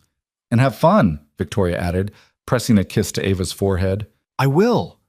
Ava hugged them both quickly, then ran out to Emma's mom's car. Logan and Victoria stood in the doorway watching the car drive away. The house felt suddenly quiet without Ava's energy filling every corner. We have 4 hours alone, Victoria said. What should we do? We could catch up on work. Absolutely not. We're terrible at work-life balance when Ava's not here to enforce it. Victoria grabbed his hand. Come on, I have an idea. She led him to their bedroom where she'd apparently been planning something. 2 packed bags sat by the closet. What's this? Logan asked. Spontaneous adventure. Emma's mom is keeping Ava overnight. I arranged it yesterday. We're going to the Catskills. There's a bed and breakfast I've been wanting to try. Logan stared at her. You planned a spontaneous getaway? Bus was. I know it's an oxymoron, but Logan, when's the last time we did something just for us? No Ava, no work, no responsibilities. Just us. He thought about it. Months, probably. They'd been so focused on building their family and stabilizing Victoria's company that they'd neglected the relationship at the center of it all. Okay, Logan said. Let's go. They drove north through fall foliage, the trees exploding in reds and golds that made the whole world look like it was on fire. Victoria had her hand on Logan's thigh while he drove, something she did unconsciously now whenever they were in the car together. The bed and breakfast was perfect, a converted farmhouse with creaky floors and a porch that overlooked rolling hills. Their room had a four-poster bed, a fireplace, and windows that framed the autumn landscape like paintings. This is nice, Logan said, dropping their bags. Really nice. I thought we could use it. Victoria wrapped her arms around him from behind. Time to remember why we fell in love in the first place. They spent the afternoon hiking nearby trails, holding hands and talking about everything and nothing. No discussions about quarterly earnings or parent-teacher conferences or the million little logistics of daily life. Just two people enjoying each other's company. That evening, sitting on the porch with wine and a blanket wrapped around them, Victoria got quiet in a way that usually meant she was working up to something important. "What's on your mind?" Logan asked. "I've been thinking about having a baby." Logan's hand tightened on his wine glass. A baby. "I know we haven't really discussed it, and I know you've already raised one child mostly alone, so asking you to do it again feels selfish. But Logan, I want a baby. With you. I want Ava to have a sibling. I want to experience pregnancy and midnight feedings and all the chaos that comes with it. You hate chaos. I'm learning to love it." Victoria turned to face him. "But I need to know if this is something you want too. Because I won't push if you're done with the baby stage. You've earned the right to say no." Logan thought about late-night feedings and diaper changes and the exhausting reality of infants. He thought about Ava as a baby, how Rebecca had handled most of the hard parts while he'd worked too much and missed too many milestones. But he also thought about doing it differently this time. Being present. Splitting responsibilities equally with someone who was actually his partner in every sense. "I want it," Logan said. "I want a baby with you, a chance to do it right this time." Victoria's face lit up with joy. "Really? You're not just saying that?" "Really? Let's have a baby. Let's expand this messy, complicated, wonderful family we've built." She kissed him hard, wine forgotten, both of them laughing with the giddy excitement of a decision that would change everything again. "Ava's going to lose her mind," Victoria said. "She's been asking for a baby sibling for months." "Has she?" "She tells me all the time, says her friend Maya has a baby brother, and it's the coolest thing ever." Victoria smiled. "I think she wants someone to boss around." "That sounds like our daughter." Yeah.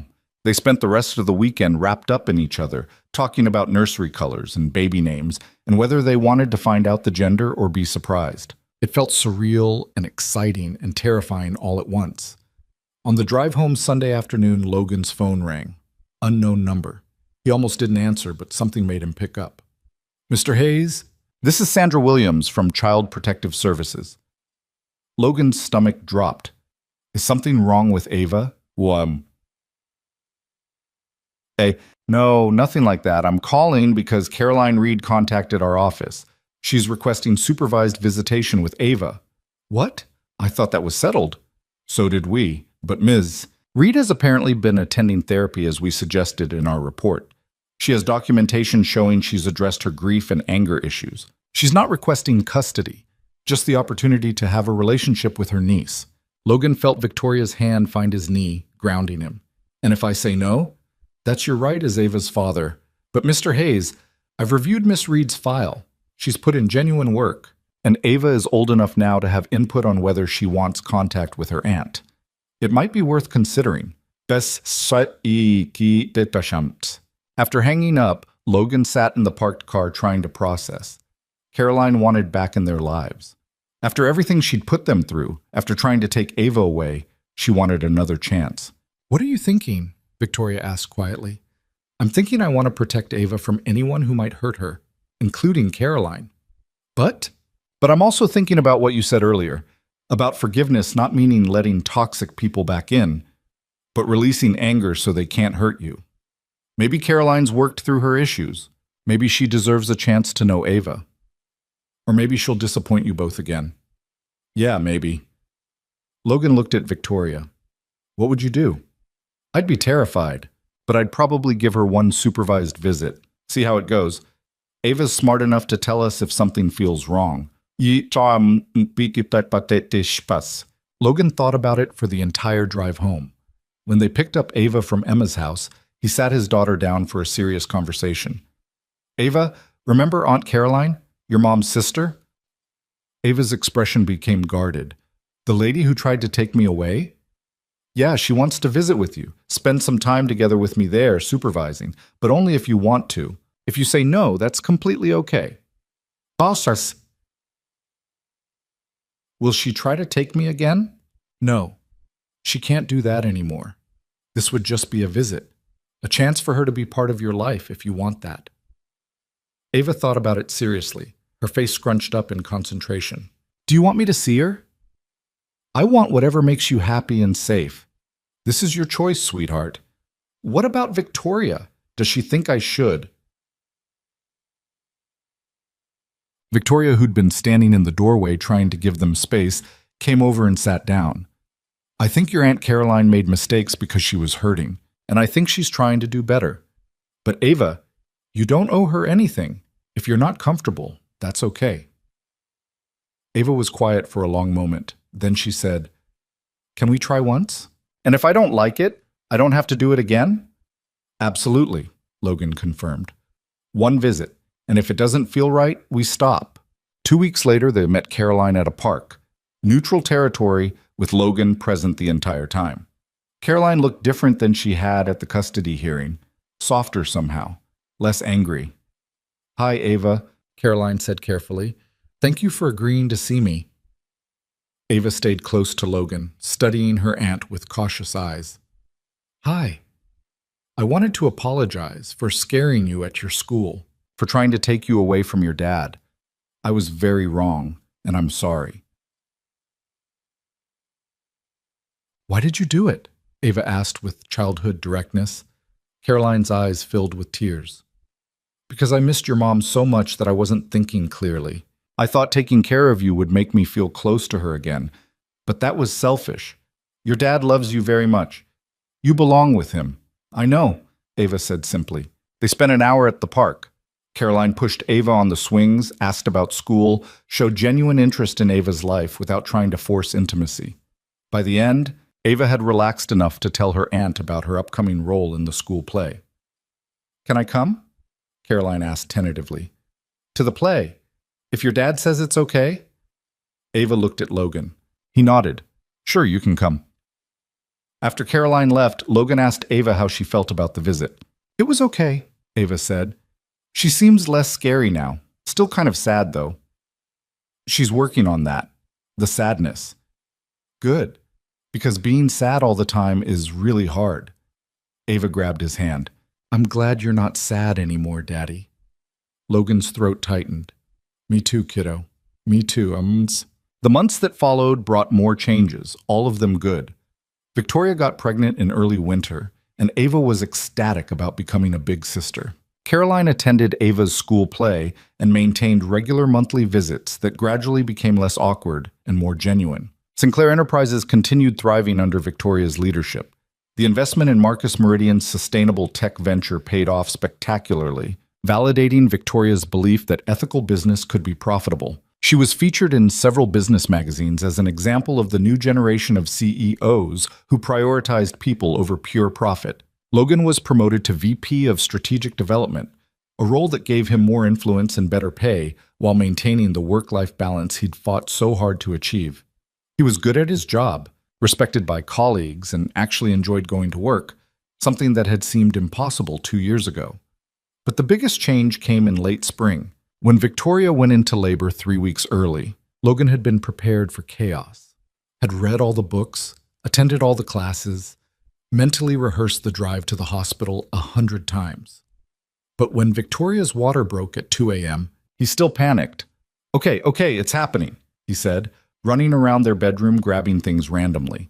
Hospital bag, keys, phone, where's the... Logan.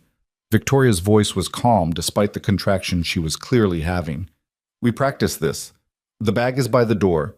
The car seat is already installed. Ava knows to go to Patricia's house if we leave before morning. We're ready. Right, yes. Ready. Logan took a deep breath. How are you so calm? Because I have you, and we're doing this together. Another contraction hit, and Victoria gripped his hand hard enough to hurt. Okay, maybe less talking and more driving. They made it to the hospital with plenty of time. Logan called Patricia to get Ava, while Victoria was being examined. The labor lasted 8 hours, long enough for Logan to worry, short enough that the doctor said it was textbook. And then their son was born. 7 pounds, 3 ounces, with Victoria's dark hair and what the nurses swore were Logan's eyes. They named him Daniel James Hayes.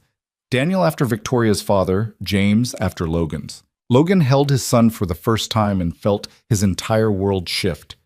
He'd been through this before with Ava, but it was different now. He was different, present in a way he hadn't been able to be the first time. He's perfect, Logan whispered. He's wrinkly and screaming, Victoria said from the hospital bed, but she was smiling. But yes, perfect. Ava arrived an hour later with Patricia, bursting into the hospital room with barely contained excitement. Is he here? Can I see him? Logan carefully showed her the baby. Ava stared at her new brother with wide eyes, reaching out tentatively to touch his tiny hand. He's so small, she breathed. Hi, baby Daniel. I'm your big sister Ava. I'm going to teach you everything. Watching Ava meet her brother, Logan felt something slot into place. His family, the one he'd thought was destroyed when Rebecca died, hadn't been destroyed at all. It had just changed shape, transformed into something different but equally precious. Victoria caught his eye and smiled. She looked exhausted and radiant and absolutely beautiful, despite having just given birth. We did it, she said softly. Yeah, we really did. They brought Daniel home 2 days later. The brownstone that had felt spacious suddenly felt full of baby cries and diaper changes, and Ava's constant questions about what the baby was doing and when could she hold him again. Caroline visited and brought gifts, clearly moved by being included in this moment. Victoria's mother instincts surprised everyone, including herself. She was gentle and patient, and only panicked slightly when Daniel wouldn't stop crying at 3 a.m. I don't know what he wants, Victoria said, rocking him frantically. I fed him, changed him, checked his temperature. He's just crying because babies cry, Logan said, taking Daniel and walking him around the room. Sometimes they're not unhappy, they're just loud. It's their whole personality at this age. How did you survive this with Ava? Barely, and with a lot more panic. Logan looked at his son, already feeling that fierce protective love. But this time I have you. We're a team. A very tired team. The best kind. The first few months with a newborn were brutal. Sleep deprivation, constant feeding schedules, the challenge of balancing Ava's needs with Daniel's demands. Victoria struggled with the loss of control, with not being able to strategize or plan her way through new parenthood. I can't make him stop crying by giving a PowerPoint presentation, she said one particularly rough night. I can run a billion-dollar company, but I can't make a 7-pound human sleep. Welcome to parenthood, Logan said, taking Daniel so Victoria could rest. Where all your competence means nothing, and you're just guessing constantly. I hate guessing. I know, but you're doing great anyway. And she was. Victoria threw herself into motherhood with the same determination she'd brought to business, researching sleep training and developmental milestones and baby nutrition with scholarly intensity. But she'd also learned to accept imperfection, to laugh at mistakes instead of beating herself up over them. Ava thrived as a big sister, helping with feedings and diaper changes and singing to Daniel when he cried. She took her role seriously, already planning everything she'd teach him when he was older. When Daniel's 5, I'll be 12, she announced one day. I can teach him how to ride a bike and how to do homework and how to not be scared of the dark. That sounds like an excellent plan, Logan said. And when he's 10, I'll be 17. That's old enough to drive him places if you guys are busy. Let's not rush that far ahead, Victoria interjected. looking slightly panicked at the idea of teenage Ava driving infant Daniel anywhere. 6 months after Daniel was born, Logan woke up one morning and realized something profound. He was happy. Not content or managing or surviving, actually genuinely happy. He had a job he enjoyed that didn't consume his life. He had a daughter who was thriving emotionally and academically. He had a wife who challenged him and supported him and made him laugh. He had a son who was healthy and growing stronger every day. He had a home filled with love and chaos and all the messy reality of family life. It wasn't the life he had planned. When Rebecca was alive, they'd imagined something different, smaller, simpler, more conventional. But this life, the one he'd built from the wreckage of loss and near death and unexpected love, this life was good. On Daniel's first birthday, they threw a party at the brownstone. Patricia Chen came with her family. Caroline attended, now part of their extended support system. Marcus Meridian brought an absurdly expensive gift that made Victoria laugh and Logan roll his eyes. Ava had insisted on making the birthday cake herself, a lopsided creation with too much frosting and decorations that defied gravity. It was objectively terrible and absolutely perfect. To Daniel, Victoria said, raising a glass while their son smashed cake into his face with gleeful enthusiasm. And to this beautiful, chaotic family we've somehow managed to build. To surviving the first year, Logan added, and to many more. They clinked glasses while Daniel continued destroying his cake, and Ava took approximately 1,000 photos on the tablet they'd reluctantly given her. Logan looked around the room at these people who'd become his family, some by blood, some by choice, all of them essential. His phone buzzed. A text from an unknown number. Logan almost ignored it, but curiosity made him check. It was from Richard Walters. Saw the company numbers. You and Victoria have built something impressive. I was wrong about a lot of things. Congratulations on everything. Logan showed Victoria the message. She read it and smiled slightly. Think he means it? Logan asked. Probably. People can change when they hit rock bottom hard enough. Victoria looked at Daniel. Victoria. At Ava laughing with Patricia's kids at the home they'd created together. We're proof of that. Look how much we've both changed. She was right. Logan was almost unrecognizable from the exhausted, isolated man who'd collapsed in an elevator 18 months ago. Victoria was worlds away from the cold CEO who'd measured human value in productivity metrics. They'd both been broken. Both been wrong about important things. Both been given second chances they hadn't necessarily deserved. And they'd taken those chances and built something worth protecting. Later that night, after all the guests had left and both kids were asleep, Logan and Victoria stood in Daniel's nursery watching their son sleep. The same thing they did most nights, still amazed that they'd created this tiny human. Do you ever think about that night? Victoria asked quietly. The elevator? Sometimes. Why? Him. Because it was the worst thing that ever happened to you. And also maybe the best thing. If you hadn't collapsed, if I hadn't seen what my company was doing to you, none of this would exist. Logan thought about that. I don't think the collapse was the best thing. I think what came after was the best thing. The choice you made to change. The choice I made to forgive you. The choice we both made to try. So it's the choices that matter, not the circumstances? Yeah, life gives you situations, some good, some terrible, but you choose what to do with them. You chose to become someone better instead of doubling down on who you were.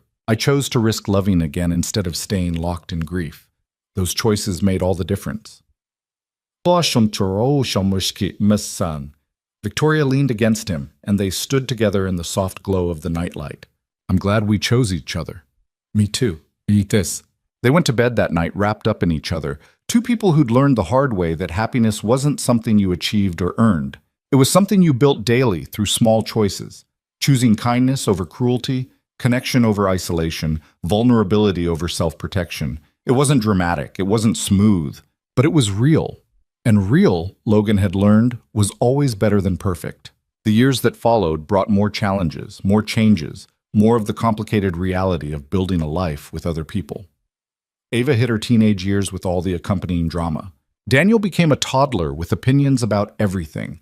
Victoria's company faced new competitors and market shifts that required constant adaptation. Logan dealt with aging concerns and health maintenance, and the reality that surviving one cardiac crisis didn't make you invincible.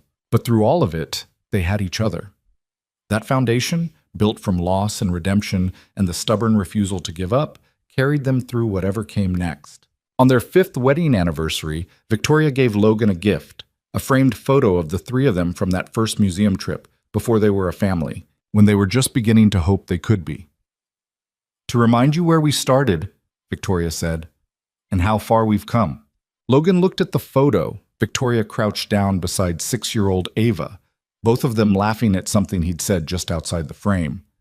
They looked happy, but uncertain, like people testing out a dream they were afraid to believe in. "We've come so far," Logan agreed, pulling her close. "And we're not done yet."